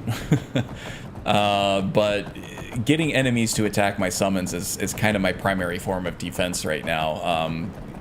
Even though I have a shield and I know how to use it, it still does not mitigate enough damage for me to sustain myself in a long, drawn out fight.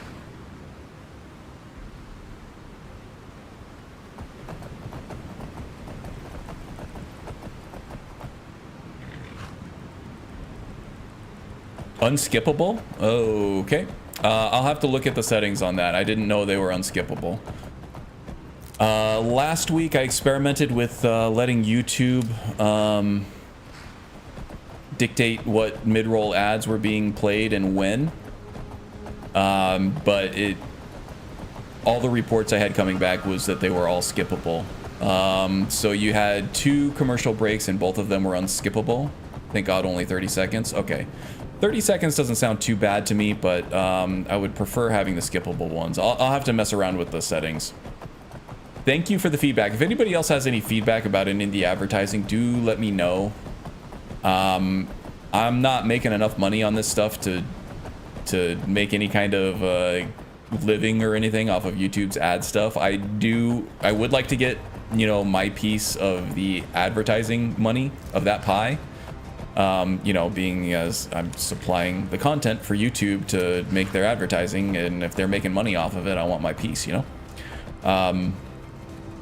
But it's not enough for me to have my content suffer for it as well. If my viewers are being effective aversely, then I can tweak some things. The big thing why I don't just disable ads completely is because advertising helps the channel grow. YouTube is going to promote channels that have advertising enabled because that's how they make money, right? So that's going to be the content that they're going to push in front of you is the stuff that they can make money on. And they'll promote it a little more heavier. So I can't just, oh, well, I could, I guess, but I'm not going to just completely disable ads on it because of that reason. It would be good if there was a limit how many they should run in the stream, because after a while, let's get in. Yeah, I'll look at that. I'll just have to. It's just a lot easier just to say, okay, have YouTube do it for me. But there are settings in there. I can say what types of ads and how often, and I can even give myself fine-grained control of when they pop up too. I just got to make sure that I'm showing enough of them for the YouTube algorithm to be happy with it. Where the hell am I going? I think I completely went the wrong way. Yes, I did indeed go completely the wrong way. Damn it. Get distracted talking to you. Sometimes talking to you guys is more fun than actually playing the game.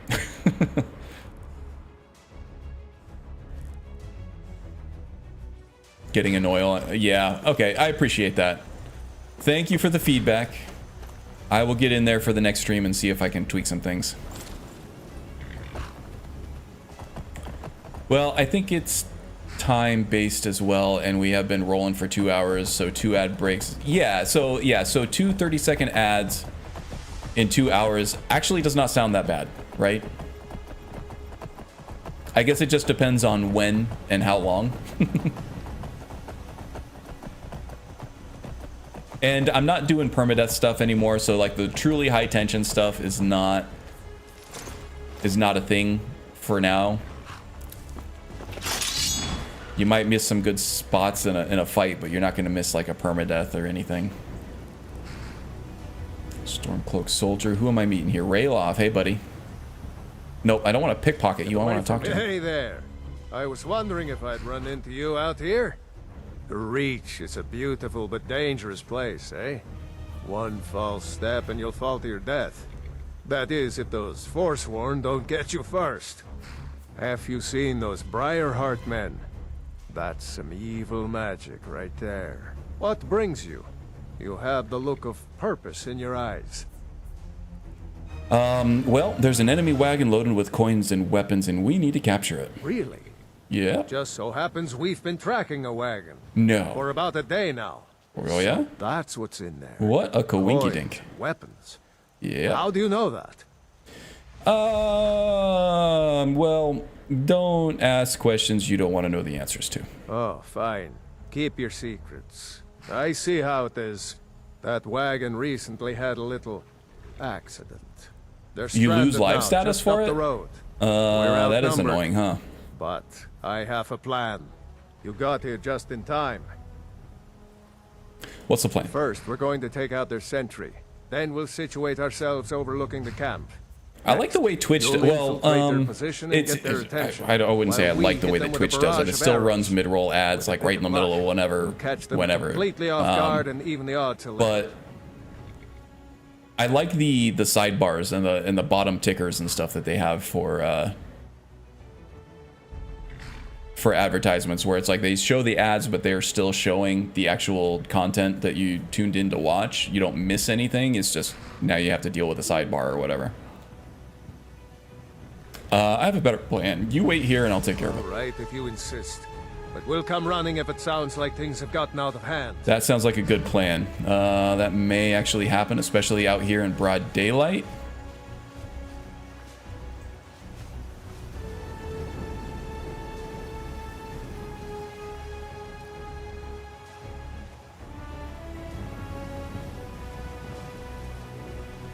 Yeah, we're definitely gonna need some backup for this. Broad daylight. We got a lot of folks out there. What would be nice if I could flank them from the mountainside here.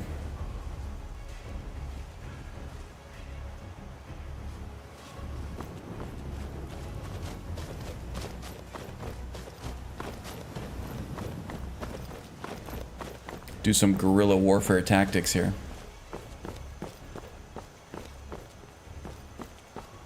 Let's hope I don't run into a Forsworn encampment or anything over here.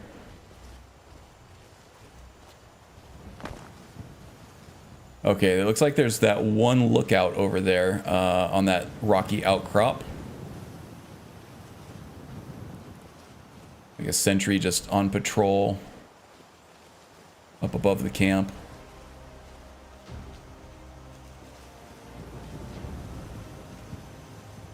The daylight situation here is a bit dire. I would prefer to do this at night. But we do have backup. I do have the Undying Ghosts that I can fall back on as well. Actually, I want to switch that to water totems for healing. Because we're going to have backup coming in. I want to be able to heal them over time as well as myself. If this turns into an open battle. Hide here in the tall grass like a saber cat. Something sees me. I don't know what.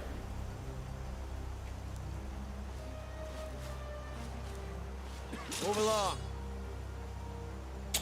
Well, okay, this is not going to go well, I think. Citizen, I'm warning. Your presence is interfering with Imperial business. Be gone. Mind your own Imperial business.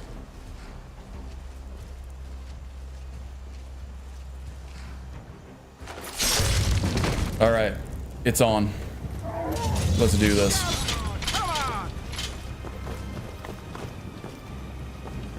Yeah, broad daylight was not the time to do this. Oh my goodness. Half-life from a single arrow. Okay, how about that backup now, please?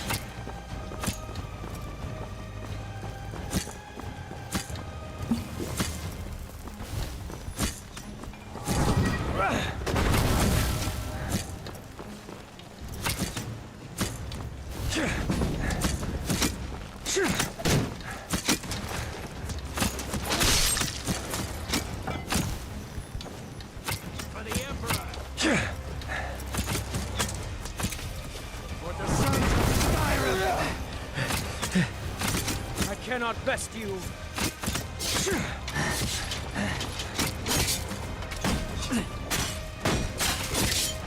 I need to be using more potions.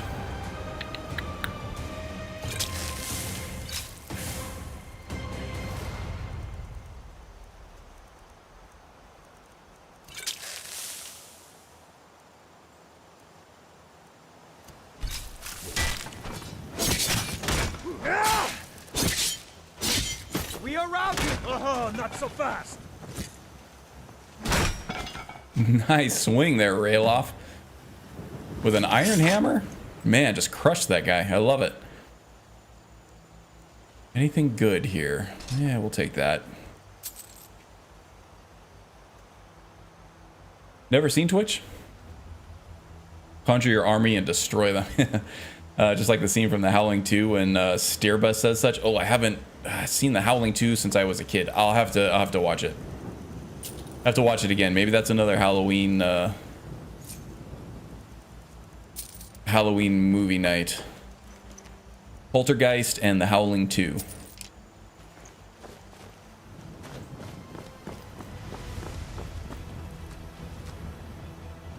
Gonna crush you like a bug. All right, Rayloff, you good here? We make quite a team, eh? I'll stay here and guard the shipment.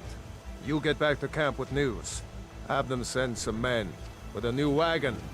This one is great freaking movie. Nice. I do have better recollections of the Silver Bullet movies. I think we're maybe not as serious as the Howling movies. A little more tongue-in-cheek, a little more fun. I remember the one with the kid in the wheelchair that it was all tricked out. I like that movie because it had a kid with cool stuff in it.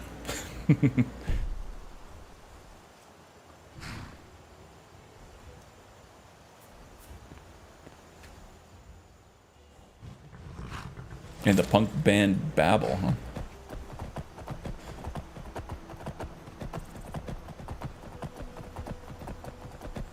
This is none of your concern, citizen. Who the hell did I trigger? There's still someone up there? You gotta be kidding me. I'm stuck in the damn terrain.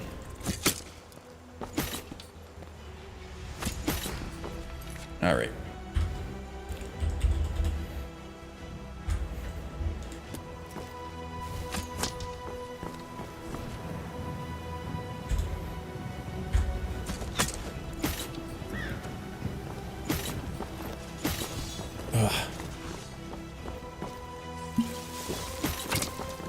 The Forsworn will retain what is rightfully ours.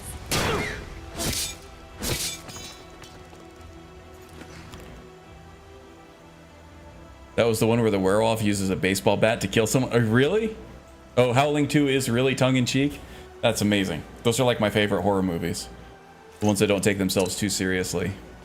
Well, I mean, okay, so there are some really good horror movies that are really scary on a horror level, like purely horror. I'm thinking things like The Exorcist and Event Horizon. But it's really, really hard for a movie to do that well, right? For like regular B horror movies that maybe don't have quite the talent or the capability to do horror like that, then yeah, just make it funny. Make it dark humor. Cartoon violence, you know? The Evil Dead and Army of Darkness are some of my favorite movies ever. And I'm not saying that Sam Raimi didn't have the talent to do actual horror, because he went on to do some really cool things afterwards. But yeah, it's a really good way to, if you can't stand on the horror legs alone, like something like The Exorcist or Event Horizon, then yeah, just make it funny. Your movie will be good.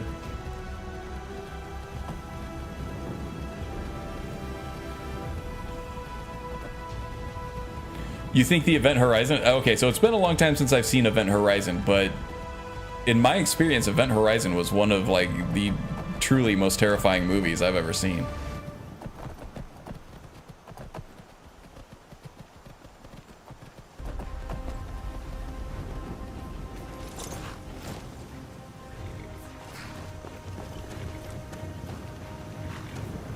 I'll have to rewatch that again, see if it stands up. Well I feel like I was in done. college when I saw it the first I sent time. men with a wagon to collect our prize. We'll put the weapons to use here, and I'll send the coin back to Vindhelm. You're going to Fort Sunguard. Meet the brothers preparing for the attack. Then join them in wiping out the Imperials. Once you prevail, we will garrison the fort. What do you say? Can you do this? Hell yeah, that fort's as good as ours. You've got real fire in you. I like that. Talos guide you. So Galmar's coming around on us now too. So yeah, the Steger is a bit of a social pariah among other Stormcloaks because of being born under the sign of the Shadow and the superstitious nature of Nords, but also that he was trained as an assassin, other than just a straight up toe-to-toe warrior. He's seen as having less honor because of it, even though it was really no choice of his own. Sunguard, that's way the hell down here, huh? Okay, this is usually a pretty big battle. Let's get to it. So let's take a look at the map. I need to get back to the road the way that I'm pointing, and then left at Broken Tower, through Iverstead, and then there's probably a marker on the side of the road. on the right here at some point leading up to Sunguard. And we'll have to try to avoid crashes because that's around the same spot where the Hedge Mage armor camp is.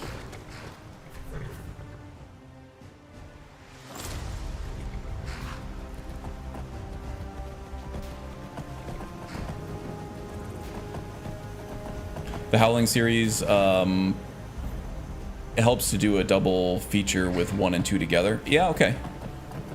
I can do that. See if I can get my wife on board. She usually doesn't like horror movies. Or maybe I can do it while she's out of town.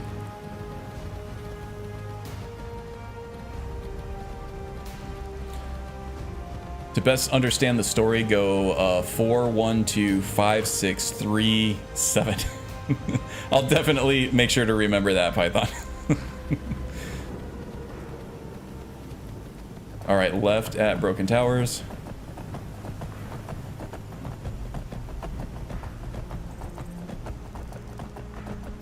I feel like at that point I should just watch them in random order and hope that I remember it correctly.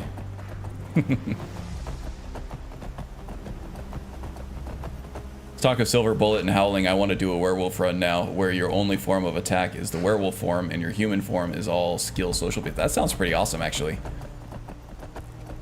Like a true Jekyll and Hyde experience.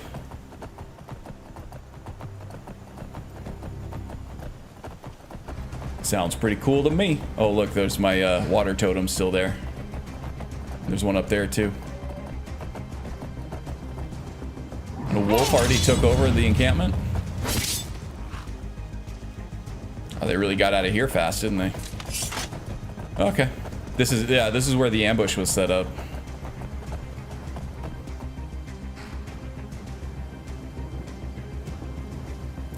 Three is unattached in truth as it recounts the werewolves in Australia. Ah, werewolves down under. Okay. I got off the horse so I could quick save. Loading a quick save while you're on a horse often causes really, really funky things to happen. So let's not do that.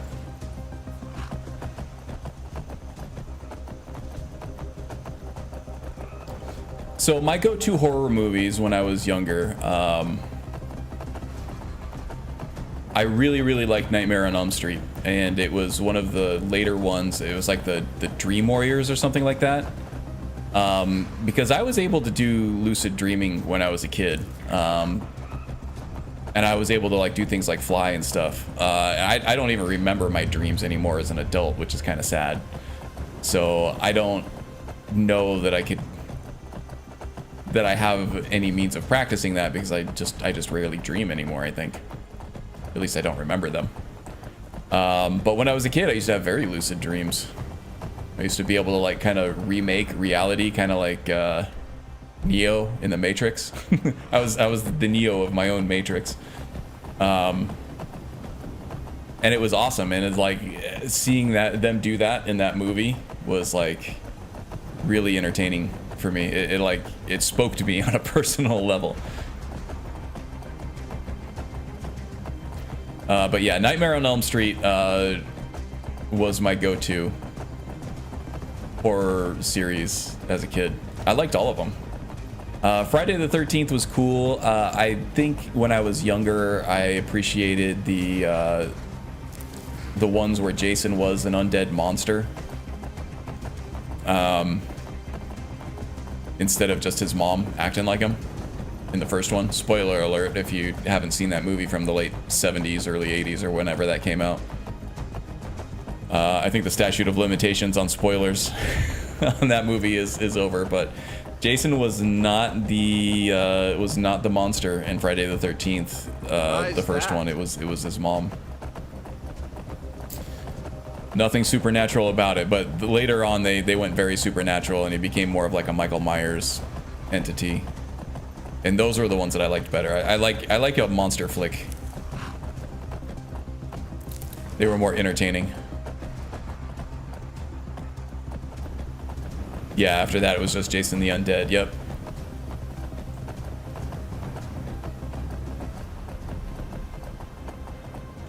I feel like Friday the 13th was like the premium version of Halloween. Oh, Halloween, there's another series that went off the rails for a couple of the sequels, right? But like Michael Myers was the original, right? Michael Myers came before Undead Jason did, and they're both kind of the same character. But Michael Myers was the original. Jason Voorhees is the copy, but I feel like Jason is better. I don't know why. Jason just feels like the higher budget version of Michael Myers to me. Oh, and then you get into the Freddy versus Jason stuff. That stuff was entertaining as hell. I really loved those. Oh my god, am I dead? I got one shot by a damn fireball coming off my horse.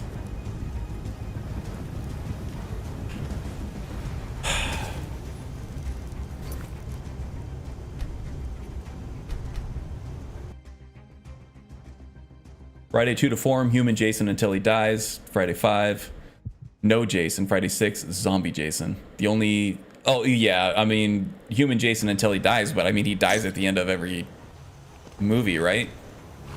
I don't know if he's hard to kill or if he's technically immortal.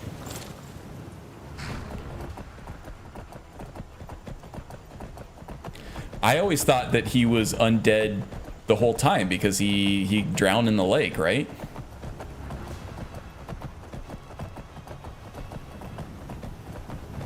I thought he was always dead. Or maybe they resurrected him.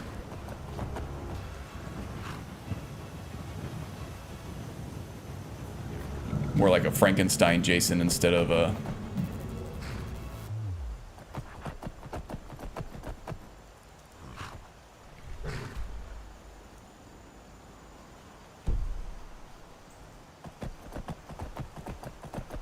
instead of a monster from the lake Jason. What are these things just hanging out up here?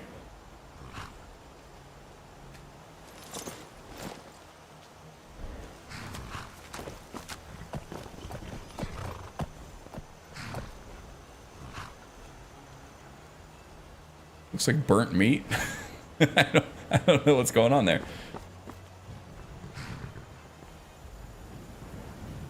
His mother's blood rituals raised him up as a spirit of vengeance. Okay, so he was more of like kind of a specter or a revenant type thing. You would think so, but Friday 2 suggests that he didn't die and lived as a survivalist in the forest. It's really dumb. He should have just been a zombie. I see. I need to go back and rewatch all of those. I used to be a big fan of them, but it's been so long.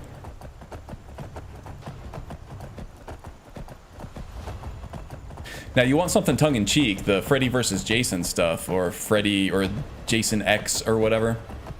Freddy vs. Jason was a lot of fun. I had a lot of fun watching that. It was dumb as hell. It was in no way a good movie.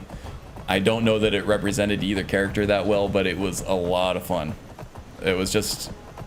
it was kind of a celebrity deathmatch with Freddy vs. Jason, which is all I wanted. And I got that completely. And it was... I laughed. I was entertained. Freddy, like, literally doing, like, atomic elbow drops on Jason. So cool.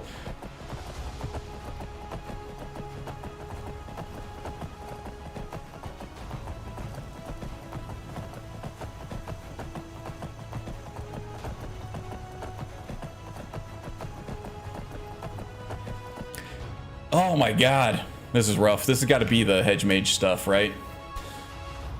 I need to do more quick saves.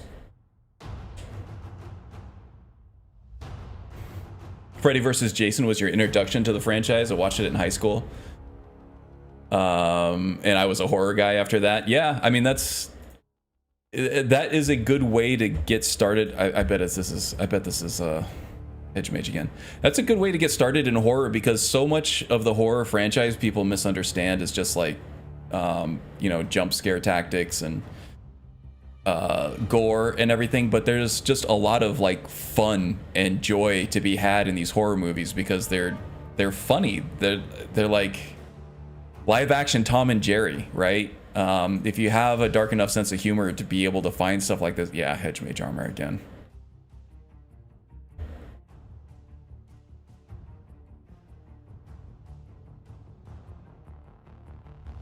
I don't know if it's the hedge mage armor causing it. Oh, then the last thing is the hedge mage camp here, maybe doing something with occlusion. All right, good times. Keep trying. We'll keep pounding our head against it. If not, we'll just go do something else.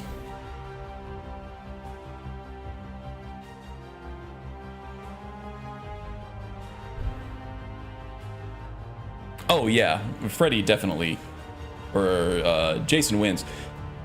Based on like kill count and strength, Jason wins, right? It was like no contest. Freddy did have he came out of the gate strong, and it was an awesome, like cool fight scene, and he definitely had the personality factor over Jason, but I don't know, still cool as hell to see it all play out, in my opinion. But yeah, I was saying that's a good place to start for like your horror movie adventure, because it introduces you right away to the fun part of horror movies. It's not just all oppressive, depressing, dark, bleak terror, right? Or just jump scares and just gore all over the place. There's a certain amount of fun to be had in it as well, and Freddy vs. Jason has that in spades. And that's just like the tip of the iceberg. There's so many other movies that capitalize on that.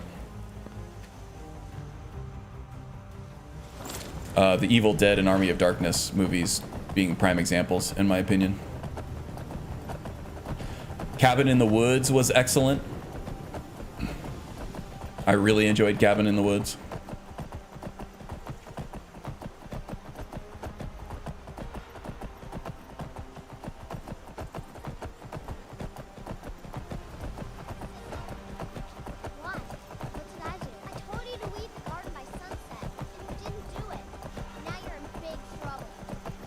Now you're in big trouble.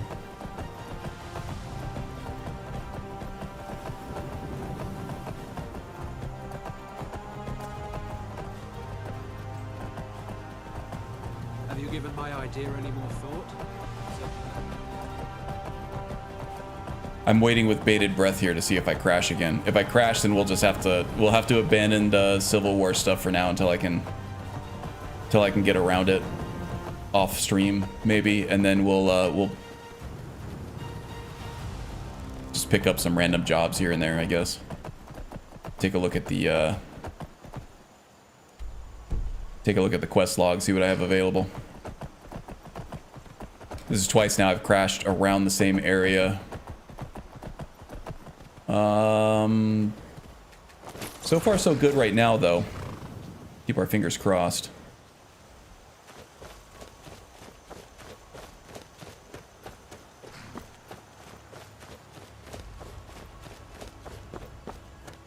Horror for me started with Friday Night,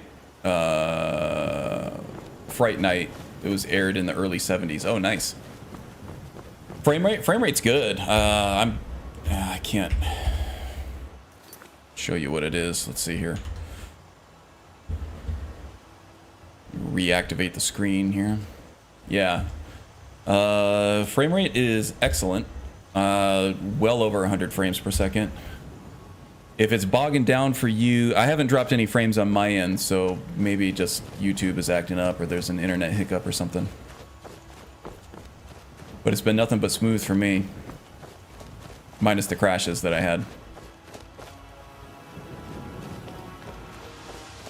Oh yeah, you guys ready for this? Who's this bozo? Oh, that's Rayloff. Somebody else. Okay. I got the totems ready, guys. Do a quick save here just in case I crash. Oh, wondering about the crashes? Yeah, no. Frame rate's not... It's not tanking. I don't think it's a resourcing issue. It's just something that the game doesn't like about the hedge mage armor encampment.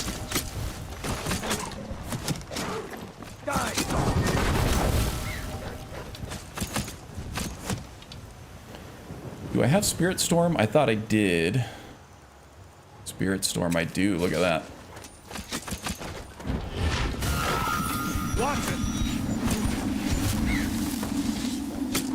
Spirit Storm is one of my favorite spells from the whole Triumvirate mod. This thing is a slow-moving, just massive death and damage that just cuts through enemy groups like nothing. Don't break my regard.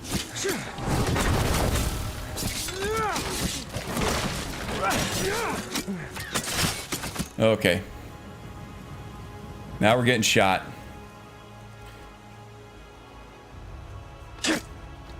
Some healing potions hotkeyed here. Vigorous healing. That sounds pretty good, huh? What hotkeys do I have available? I think 3?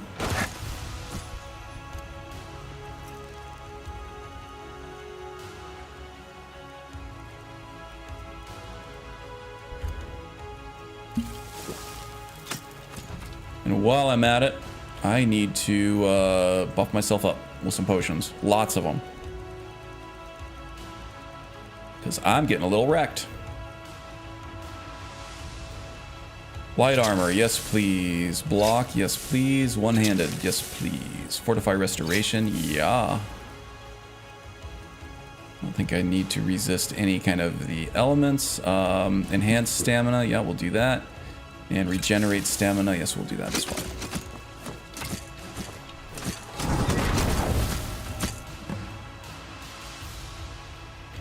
And where's my spirit fire? Oh, spirit storm.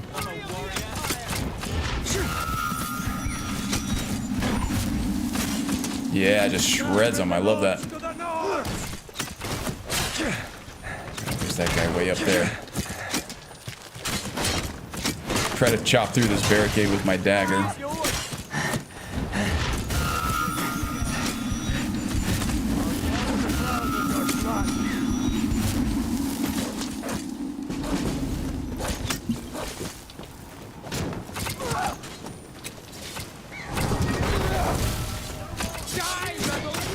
Lost my hotkey on the vigorous healing here again. I don't know why that keeps happening.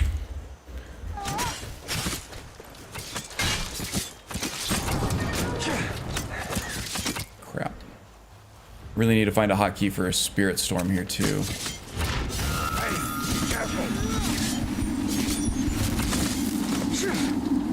Victory is yours. I submit.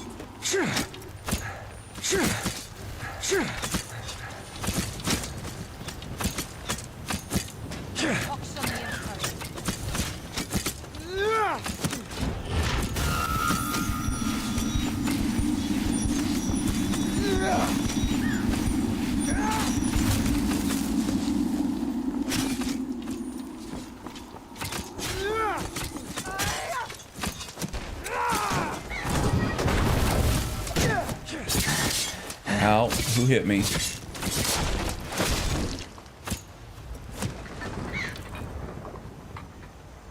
And we just crashed. Beautiful. We didn't crash, we froze. Okay, okay.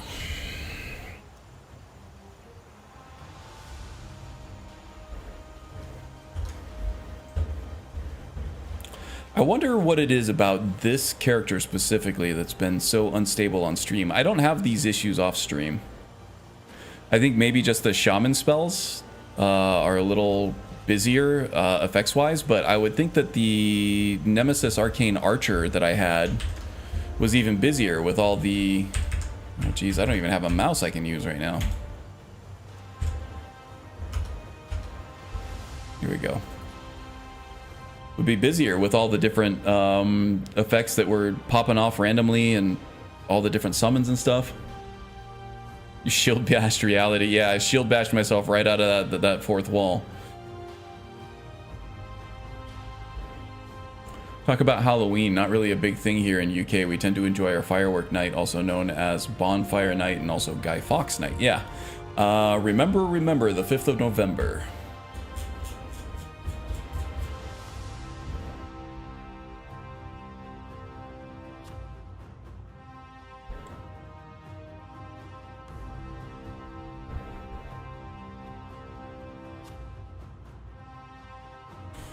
All right, now that we've actually made it to the camp, though, we might be able to make it through it. We ended up not crashing in the same spot again, so maybe we can get through this. I'll try it again.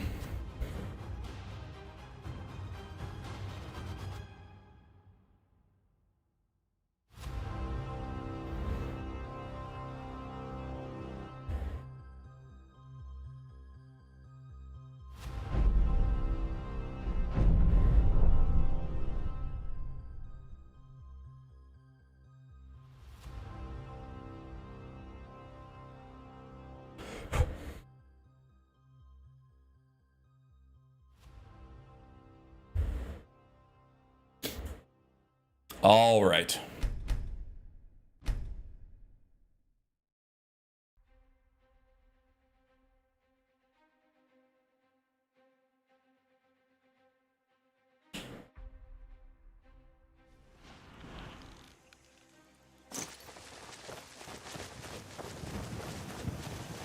I was doing a lot of summons and things like that, and Spirit Storm does stay on the screen for a long time.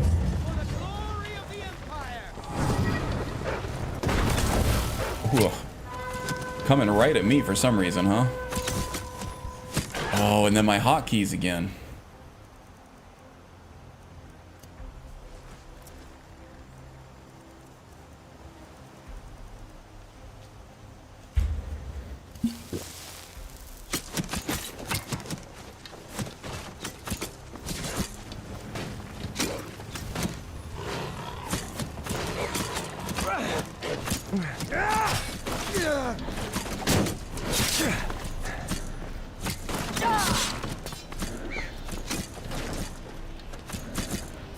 Oh, and I forgot about my avatar ability too. I should be using that. Oh wow, where did you guys come from? There's no place here.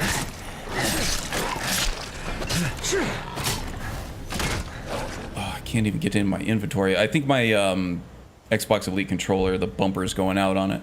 And it's out of warranty, so I might have to get a new one. I do have a backup. These premium controllers are not cheap, but I find that I have to buy 2 of them because one of them eventually goes bad. Yes, I need to buff myself up with all these potions.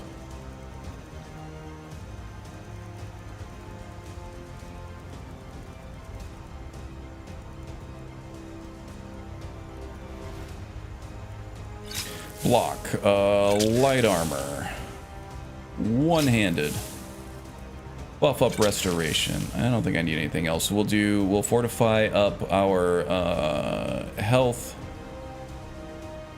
stamina. We'll regenerate stamina.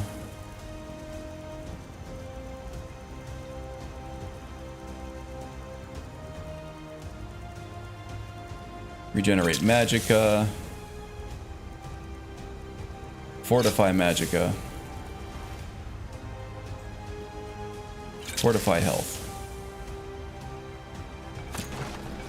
And I'm going to do a quick save right here just in case I freeze and or crash again.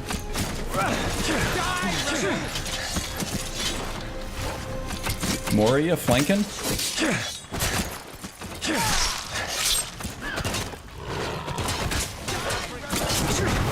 You know, it might be the ritual stone that keeps getting me.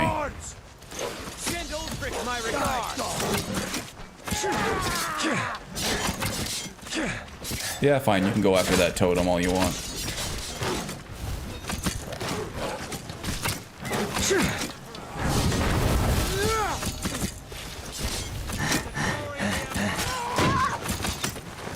A pox on the Empire.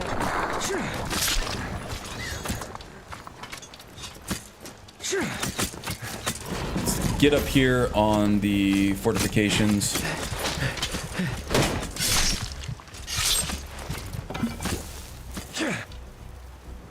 More healing, please. Yep, lost my hotkey there again, and so weird. Anybody else up here? Way up there, there is.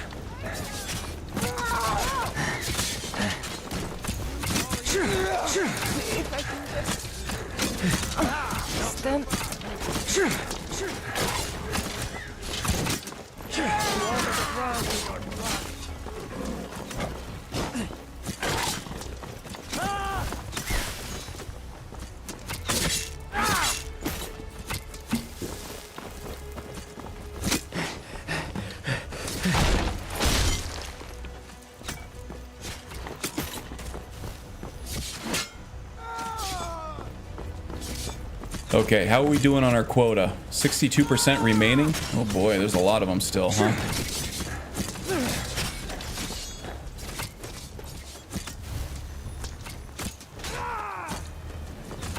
Some of my shaman buffs are wearing off a little bit. I need more totems. If I get hit right now, I'm pretty much dead.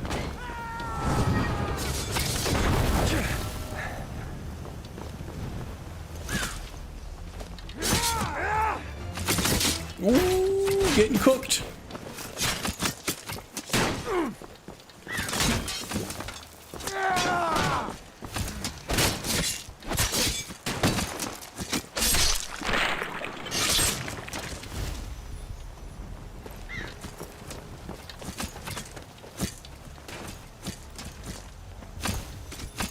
Do another quick save, just in case. Lisa's just working, yes.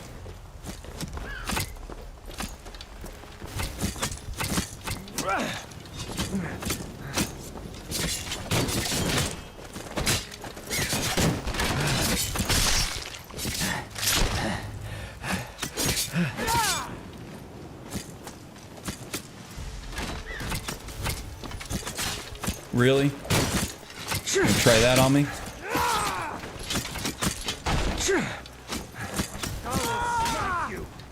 Oh, where's all my friends at? No more! I yield! No, not like this. Victory is yours. I submit. Oh, it's a big fight. There you go. Try to take care of that totem. Totem, barely even knew him. 27% remaining. Got some more Stormcloaks. Joining the fray. That's good. That guy's a Stormcloak up there, I believe.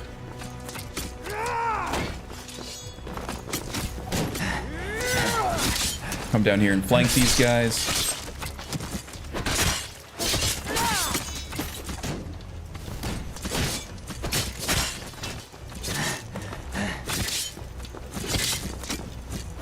Really? You really hate that totem, huh?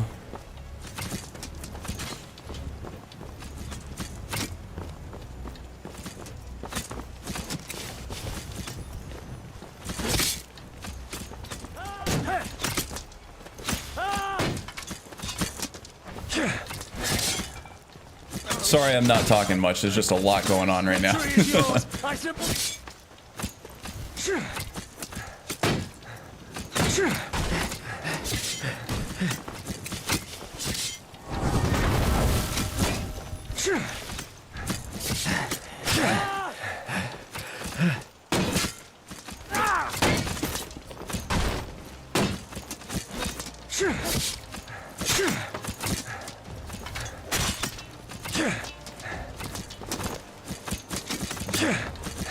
.5% remaining, almost there.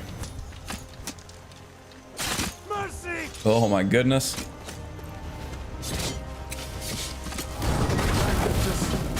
Stand up. There you go. Now he's back in the fight. Okay, I think I need to refresh my potions here.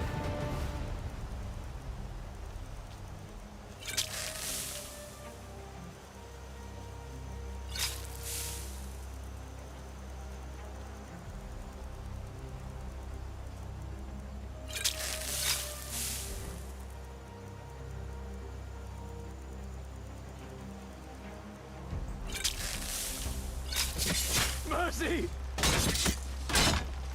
He's gonna back right up into me here, huh?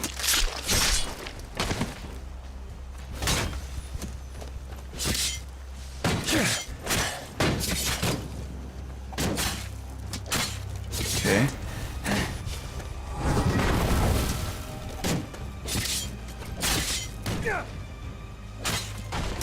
Oh, a totem appeared up there. That's weird.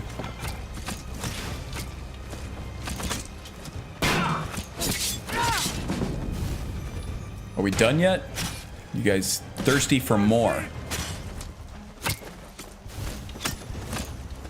Ooh, there's a whole bunch of them out here.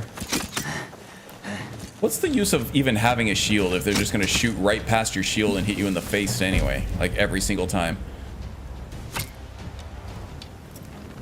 Need to get back up there with that totem.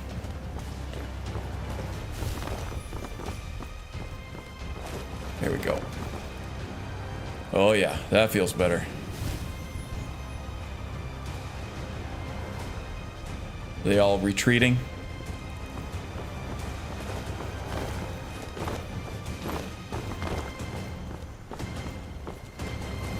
Oh yeah, they're long gone.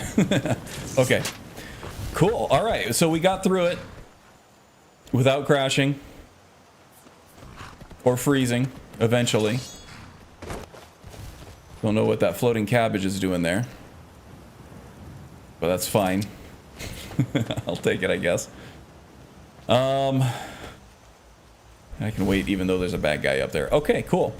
So to avoid further crashing, I am just going to fast travel for right now. Probably for the rest of the stream too. That was an awesome battle, man. It went well once, you know, it stabilized a little bit.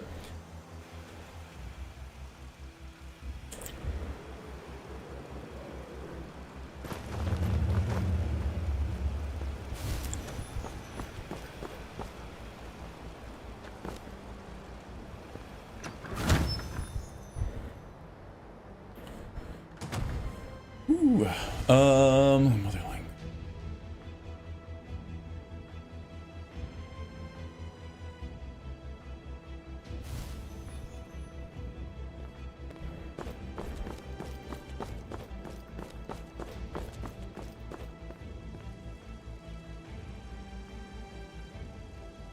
Sir, there continues to be unrest in the Grey Quarter. Blasted Dark Elves. Now that the Empire has been driven from the Reach, we can put a stop to the raping of her silver mines. That silver belongs in Skyrim. Multitudes of our enemies are buried in an avalanche of pain and retribution, delivered by your hands. I shall call you Snowhammer now. Snowhammer, I like that. Passion for battle, and compassion for those we fight for. You are becoming indispensable to our cause. We do what we do out of love for our brothers and sisters. Here. Probably a mix between North and South because of the way our ancestors did things and the way our ancestors did each other, maybe. You're needed in Hjalmarch. There's much to be done. What exactly? Okay, understood. Carlos guide. Hjalmarch. I shall march on the Hjal.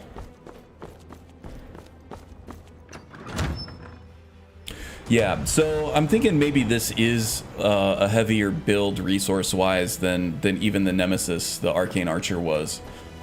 Because while there were a lot of magical effects that went on between the bound bow and the different ordinator perks that were hooked up to that, and then Lion's Arrow casting things all the time, binding souls constantly, and then using those souls to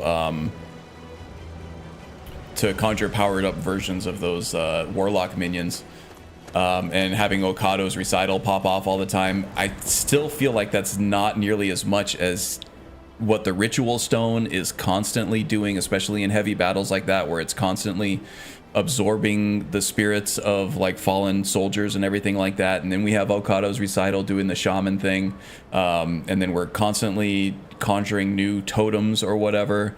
And when you add to that the Spirit Storm, which stays on the screen for a very long time, even though it's very effective against enemy crowds, that's just a lot on the screen, a lot that the game has to handle all at once, and that could be what's causing my my stability to dip here. That's my suspicion anyway. You don't think Ulfric would, he's gonna betray you in the end? What if you're just loyal to him the whole time? Are you talking about, like, after the whole Skyrim stuff and the Second Great War stuff gets launched and all the Civil War stuff pans out?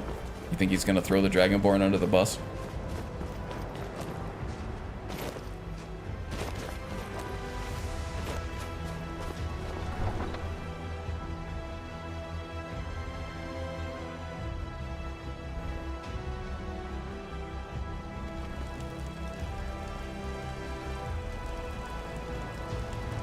Oh, Scotland, England thing?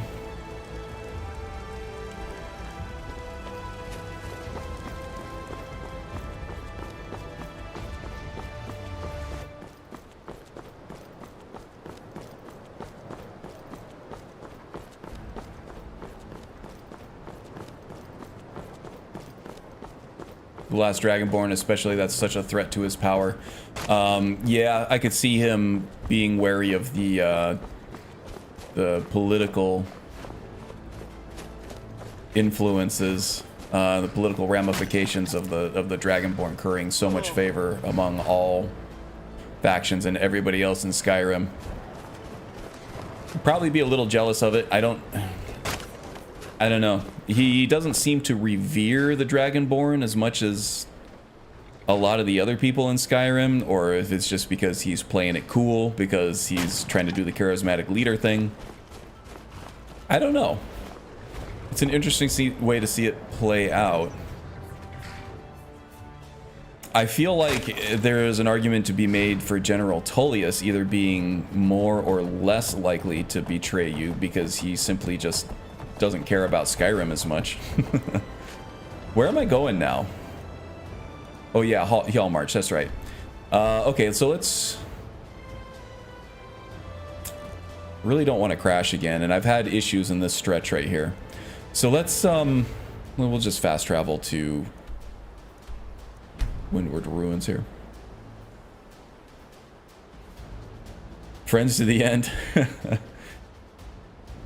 Talking about old goofy horror movies, Child's Play. That's a good one. That's another dark comedy right there. Gotta love it. That's an ice wolf. I'm taking this guy down on foot because I don't know if I can handle them on horseback.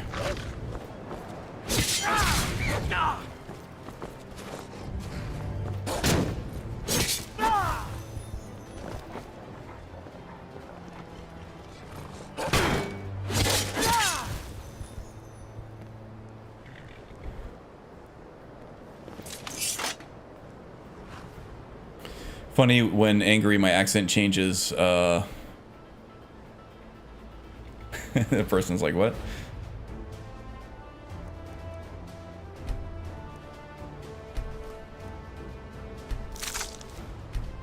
Yeah, this isn't a European thing at all, but the United States have lots of different accents too. Arizona typically doesn't have an accent, a regional accent. I think we're more of a melting pot of the rest of the country. Just because city life in Arizona is like, it's so young compared to many other places in the country, most other places in the country. So there's not a lot of native Arizonans. I'm one of the few that are, let's see, third generation Arizonan. My grandma and grandpa moved here from Seattle before I was born, and then I was born here.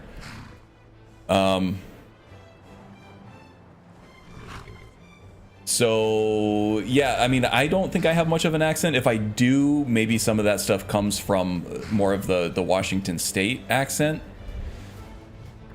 than anything, you know, California and our neighbors to the west, or, you know, even some of the more like cowboy western drawl that you see in like westerns and stuff.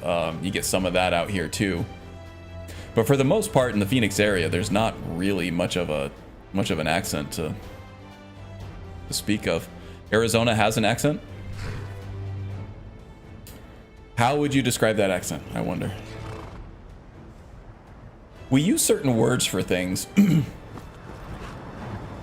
But we have so many transplants and stuff from the Midwest, from the Northwest, from the East, from the South. Yeah, I don't think so, especially in like the main populated city and suburban areas. We don't really have an accent. Arizona has an accent, but you do not have that accent. Yeah, I mean, most of the people I talk to here don't have an accent either that I picked up, unless they're from another state where you can. It's definitely obvious. To be fair, Arizona doesn't really have like a strong state identity, just because as a state we're so young. A lot of people have like especially my wife, who comes from like an older area of the country, on the East Coast. They have so much like history and like culture, and to be fair, they also kind of live in a bubble compared to the rest of the world too. But yeah, with Arizona, everything here is just like so new, so modern. We do have some history, but it's very like contemporary history.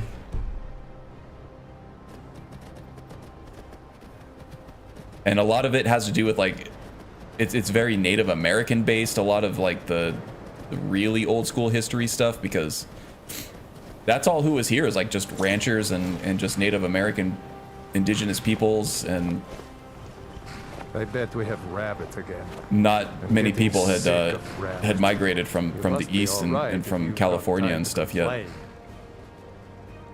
The Empire is weak. That is why we fight them. Skyrim must be ruled by the strong. What are your thoughts on all this? I'm from South Carolina. AZ does not have a country accent. When I lived in Cave Creek area, I heard a lot. Yeah, there is some, like some people who live like in the outskirts and stuff like that. They came from like more of like a cowboy, like rancher heritage. So you get some more, it's not really a southern drawl. It's more of like a western, like cowboy drawl, I would say. And there is definitely some of that. Simple as that. But you don't really get a lot of it like in the actual city and the suburbs. But Queen Creek, or Cave Creek, Queen Creek as well. But Cave Creek is kind of out there. Not so much anymore. It's kind of been it's been more civilized lately. But yeah, back in the day, those were the boonies. Deliver some false orders to the Imperial Legate in Morthal. But first, we need to get our hands certain on sound some in their voice that Imperial one would call orders country. To make the forgeries. The inns at Dragon Bridge and Yeah, no, I get that a little bit. It comes more from the cowboy, the Western cowboy culture than it does from like the down south. One way or another, get like me those documents. Southern farmer drawl. What do you say?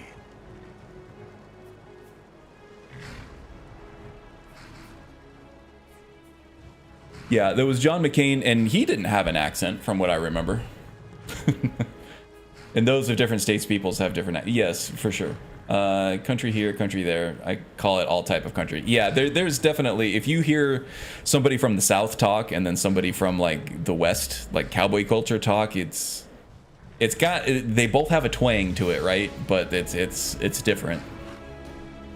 Hope I don't draw guard duty. You'd rather be plowing a field? I knew I could count on you.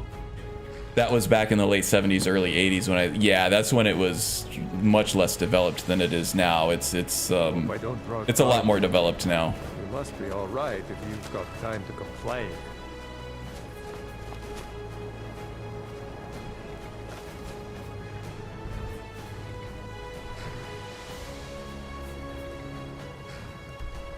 Yeah, it was a much.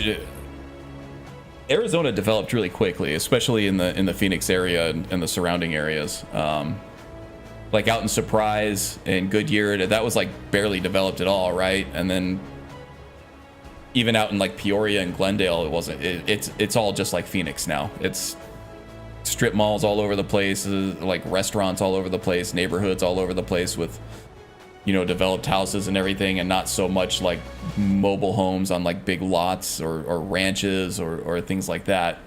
Not a whole lot of like large properties anymore. More just like kind of just single family, you know, 3 to 4 bedroom houses at the biggest. In those areas, and then yeah, lots of places to shop, lots of places to eat. It's developed really quickly. It's all kind of pretty metropolitan. Well, not like New York or anything like that. It's all flattened out and spread out compared to like some of the bigger cities like New York and Chicago and things like that, but the amenities are there. UK every 30 minutes if you, yeah, your accent changes. Back from ad, oh geez. Yeah, okay, I'm gonna have to look at these. Looks like the 20 mile of desert has gone to pure cityscape. Yes. It appeared to me, Karn, last I looked on map. Yep. That's how a lot of it is now.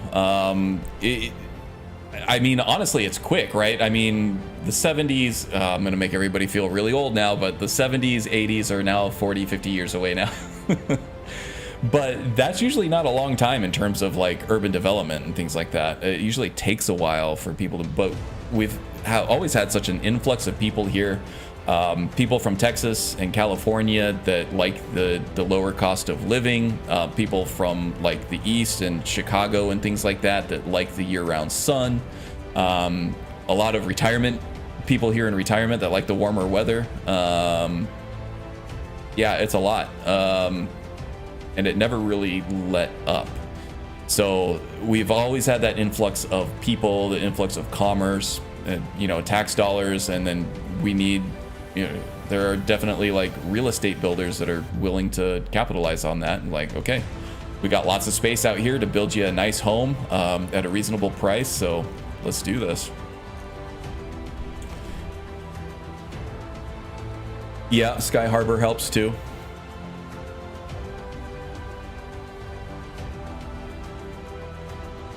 All the storage space, yeah, it's nice.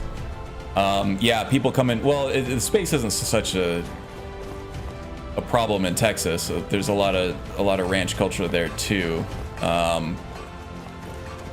Depending on where you're at, you know, obviously Dallas is a lot bigger of a city than anything we have down here.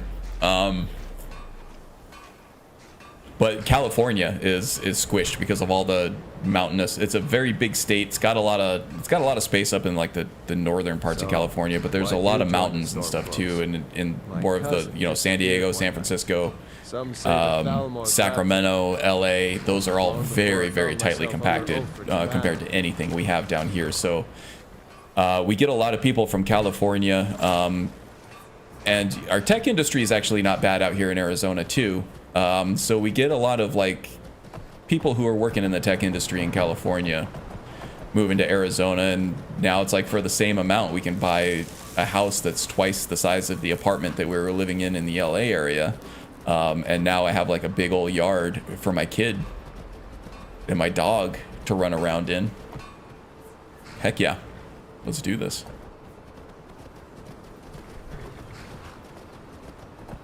The downside is that, you know, you have to now deal with a 50-year drought and increasingly hotter temperatures year after year that might actually kill you. The heat alone kills hundreds of people a year out here, or dozens at least, probably more in the hundreds, because it affects the homeless population a lot more than it does other people who are in the healthcare system that would get counted. But yeah, cost of living, get a nice place to live. Now, the real estate market has actually boomed here. Prices have gone way up in the last, I want to say, 5 to 10 years. It's crazy. So the housing isn't as affordable as it used to be, but definitely compared to something like a big city in Texas or California, it's still pretty reasonable.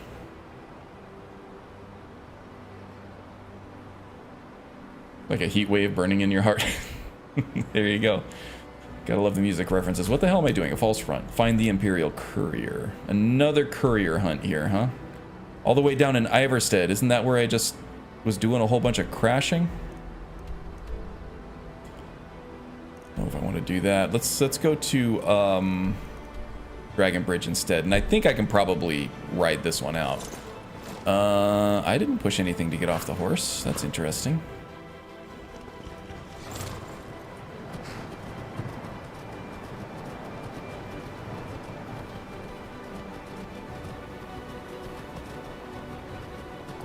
Still selling land in South New Mexico for $500 an acre. That I don't know. I don't know what real estate prices are going for in South New Mexico, but there's land you can get here for very cheap too. I don't know what's $500 per acre, but the land is cheap. There's a lot of it. It's not developed, and in order to build on it, you have to be able to prove that you're gonna have the water supply there for 100 years. That's kind of new legislation. So getting the land is fairly trivial. Anybody can buy land, and it'll appreciate eventually. But then building on it is a whole other thing, and I would imagine it's probably pretty similar to what New Mexico has going on down there too.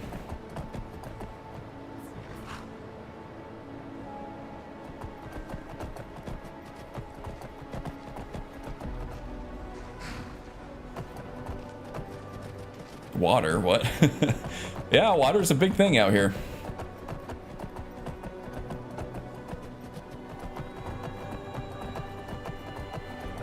We get most of our water supply from the Colorado River that, you know, starts in the Rockies with the snowfall up there. So the less snowfall they get, the less water we get, and Colorado's been in a drought for a long time. So our main water supply has been suffering for a very long time, and our main reservoir that houses all that runoff water is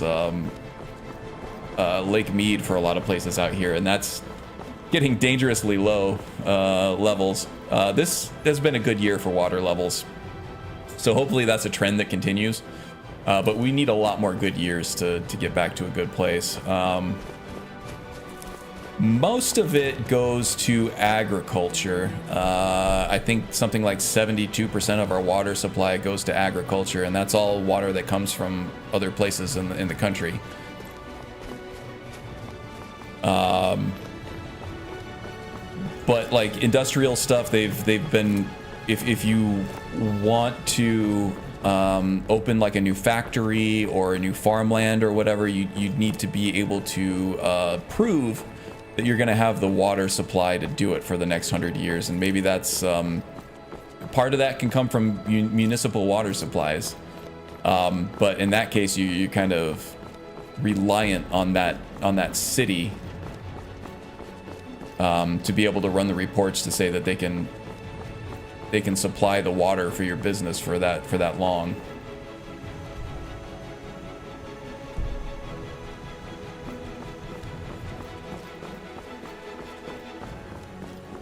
You shall have nothing and you shall be happy. Where I live, we have a mixed Tudor and Romantic main and thatched building. First all farming towers. 2 of the farmers own lands. Nice. Modern problem. Yeah, it is.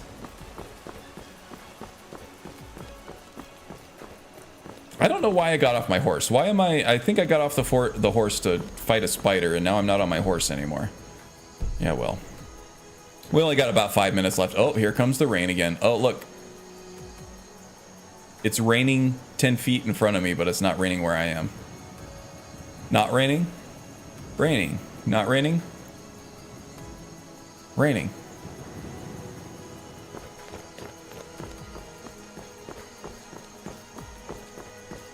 Because it's a nice walk. Indeed it is.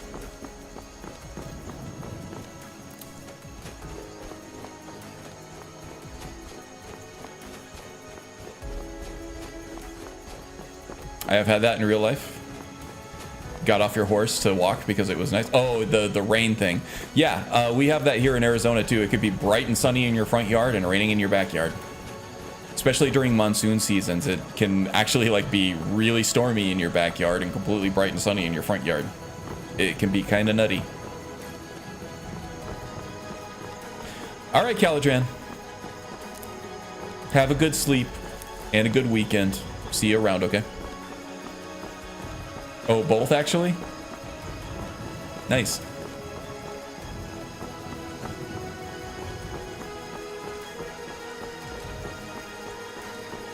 This actually isn't bad. I mean, it's a little dark, right? But it's still, we're still visible. Just getting like a light rain.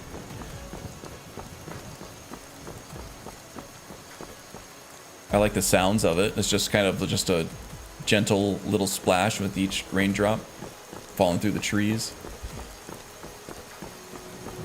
This is nice. This is like my favorite weather, I think. I should probably like move to Washington State or something. I think I'd be right at home there.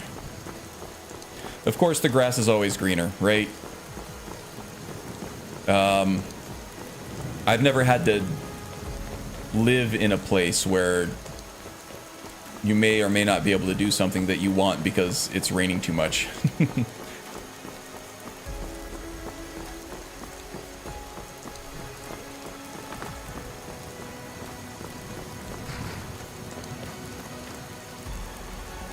Teacher blew his head off with a firework.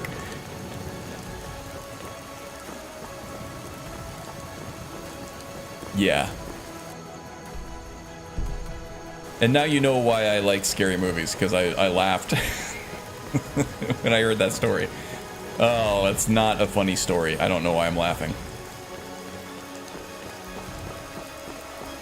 Thought he had enough time.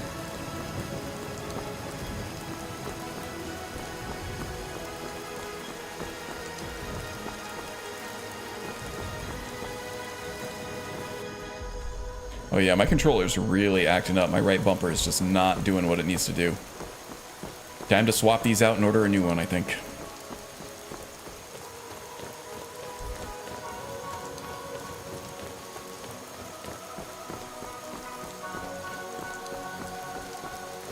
Love the fog. Yeah, I love the fog too. Coming down off the mountains. It's very like eerie, mysterious, but very cool. Oh wow, it's like actually moving too. It's rolling in over Dragon Bridge.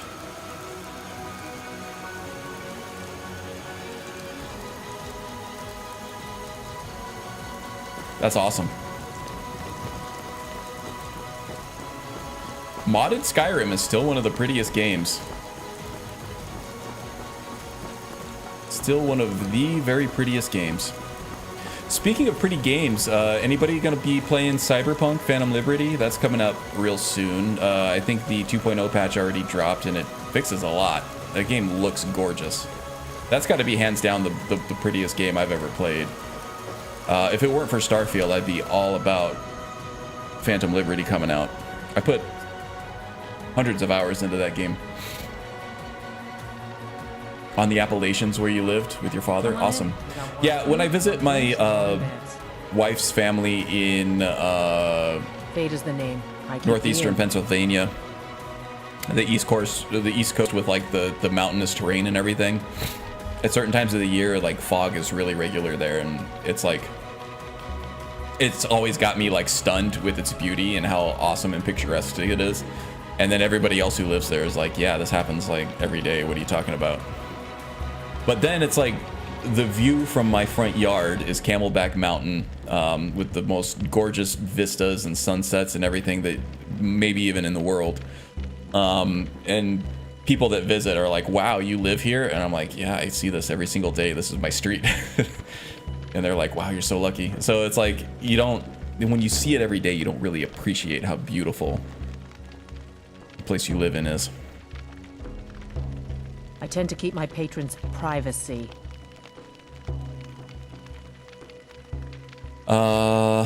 Maybe the gold will help well, if grease you the wheels. insist.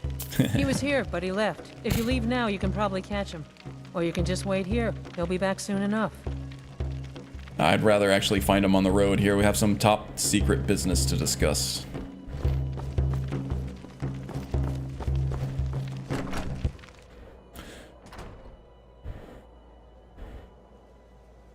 You bought it, but in between all the other games you're trying to play. Yeah, that's the thing, right? We, a lot of people have a lot of complaining to do. Oh, who's fighting me? Really? You all just coming out now? What did I do? I didn't do anything.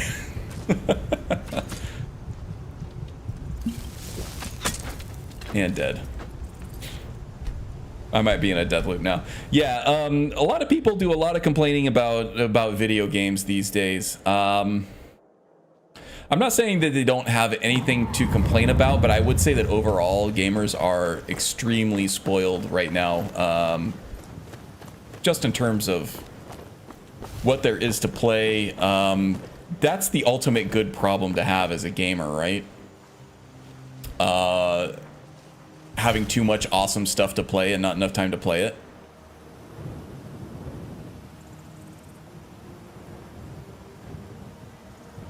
That's like the ultimate good problem to have, in my opinion.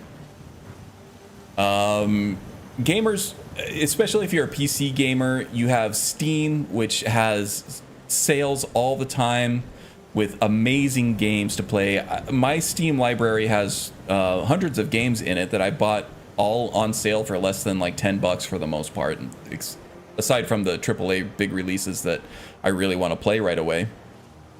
But I have hundreds of amazing games that cost me next to nothing that I can just install and play whenever I want to, and have a good time and have hours and hours, dozens or hundreds of hours of entertainment from these things at any time that I want them. It's an amazing time to be a gamer. And I know a lot of it is us wanting to protect our hobby and all that. And as I said, there are things to complain about, but overall, what a magical world to live in if you're a gamer and this is what you love to do. Okay, James, take it easy. Have a good weekend. Hope you feel better.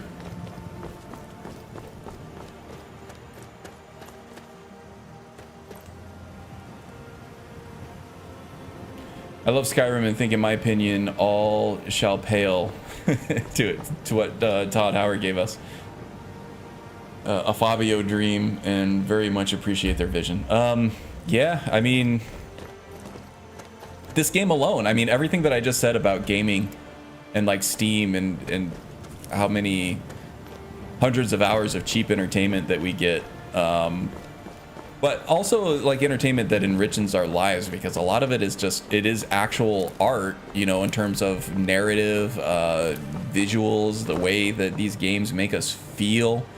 It is definitely 100% art. But anyway, the Todd Howard thing, Skyrim has given us all of that on its own. I've played this game for thousands of hours, and it still makes me feel ways that, you know, any of the master artists would work lifetimes to achieve and impart through their art. And Todd has a big part to deal with that. I mean, Todd isn't Skyrim, right? It's not a one-to-one relationship here. It's wait, is that courier still at Dragon Bridge? Crap, I just spent all this time escaping Dragon Bridge and now I have to get back. All right. See if we can do this discreetly. Oh, I'm over my window here. Okay, let's kill this Imperial. We'll bring this back to Galmar. And then I think we'll call it a stream there.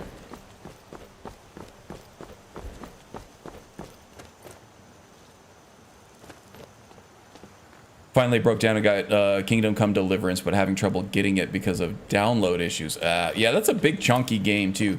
I got that on sale probably years ago, and I have yet to install it. It's another one of those just enormous open world games that I don't have time for because I'm playing too many other enormous open world games.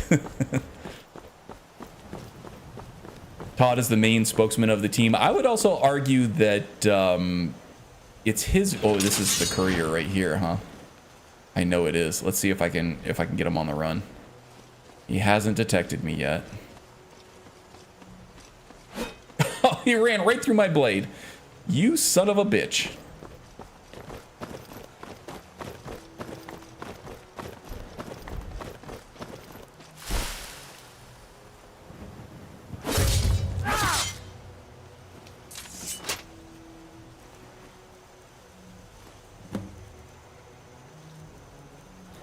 You know what? I'm gonna... I might have need for a full set of Imperial gear if I'm going to be doing more of this covert ops stuff. That was a pretty cool move though, right? Just trip him up from behind and then before he even realizes we're there, stab him in the butt. Stab, stab. Okay, let's head back to Dawnstar Hjalmarch encampment. We'll do that on foot. Hopefully we'll find a spirit tutor on the way. Still hoping to find those. Oh, and I need to do some praying to the old ways here too. Let's do that. Yeah, I would argue that Todd is more than a mouthpiece. He is the main mouthpiece for the studio. But I would say he's also kind of the main visionary too. I don't think he does much of the technical work or really any of the technical work anymore, but he's kind of the guy at the top saying, yeah, this is fun, let's keep this. No, this isn't fun, let's do less of this. Maybe instead of this we do that. And ultimately at the highest levels, those little micro decisions here and there turn into just a macro masterpiece. So I mean, I think people mainly see Todd as the guy who lies to them on the stage presentations, promises them things that he can never live up to. Which is fair. He does do that, but I don't think that's his only job. He also has a lot of say in the final product as well. It's because he was the GM in their D&D gaming. Nice.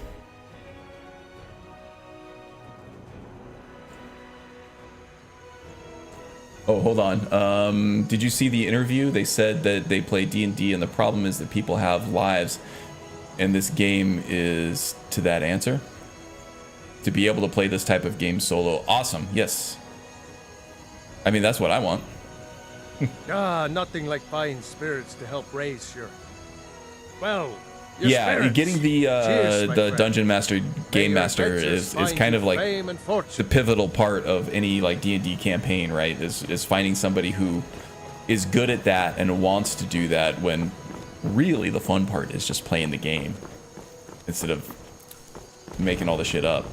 In my opinion anyway, I would much rather be a D&D player than the Dungeon Master.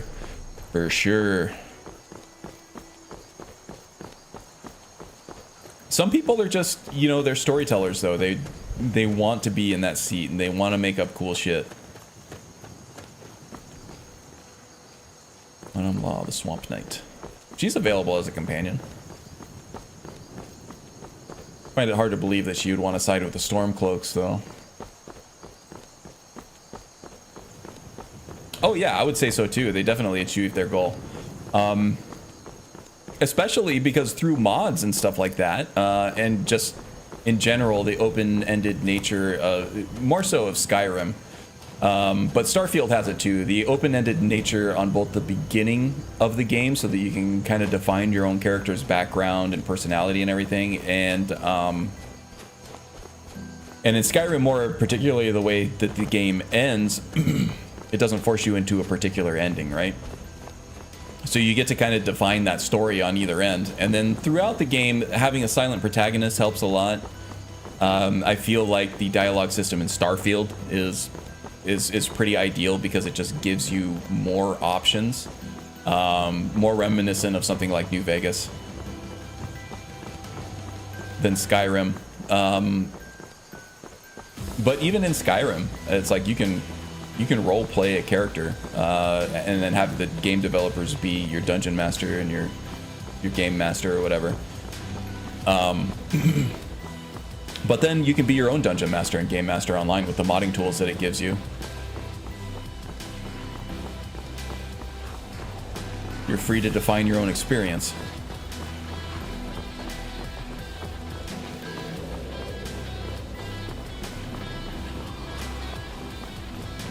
That initial miss on the bridge was a Coyote Roadrunner moment. It is indeed.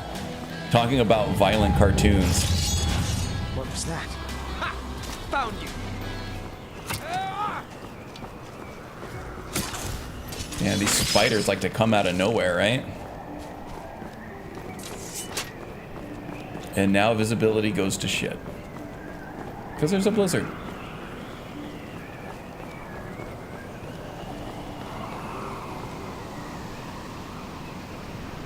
I do roleplay in my game, of course, and mod my own game, which is why I'm still on LE. Nice. Oh my god, I can't see crap over here. Alright, this is the Morthal exit to the freeway, I guess. Okay, the light helps a little bit. Let's stop off here in Morthal. I gotta find the actual road to it, though.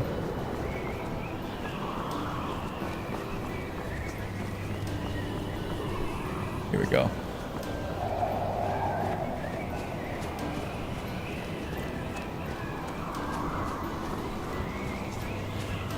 If we can find our way, and this is a big if we can find our way to the inn in Morthal, we'll stay here for the night.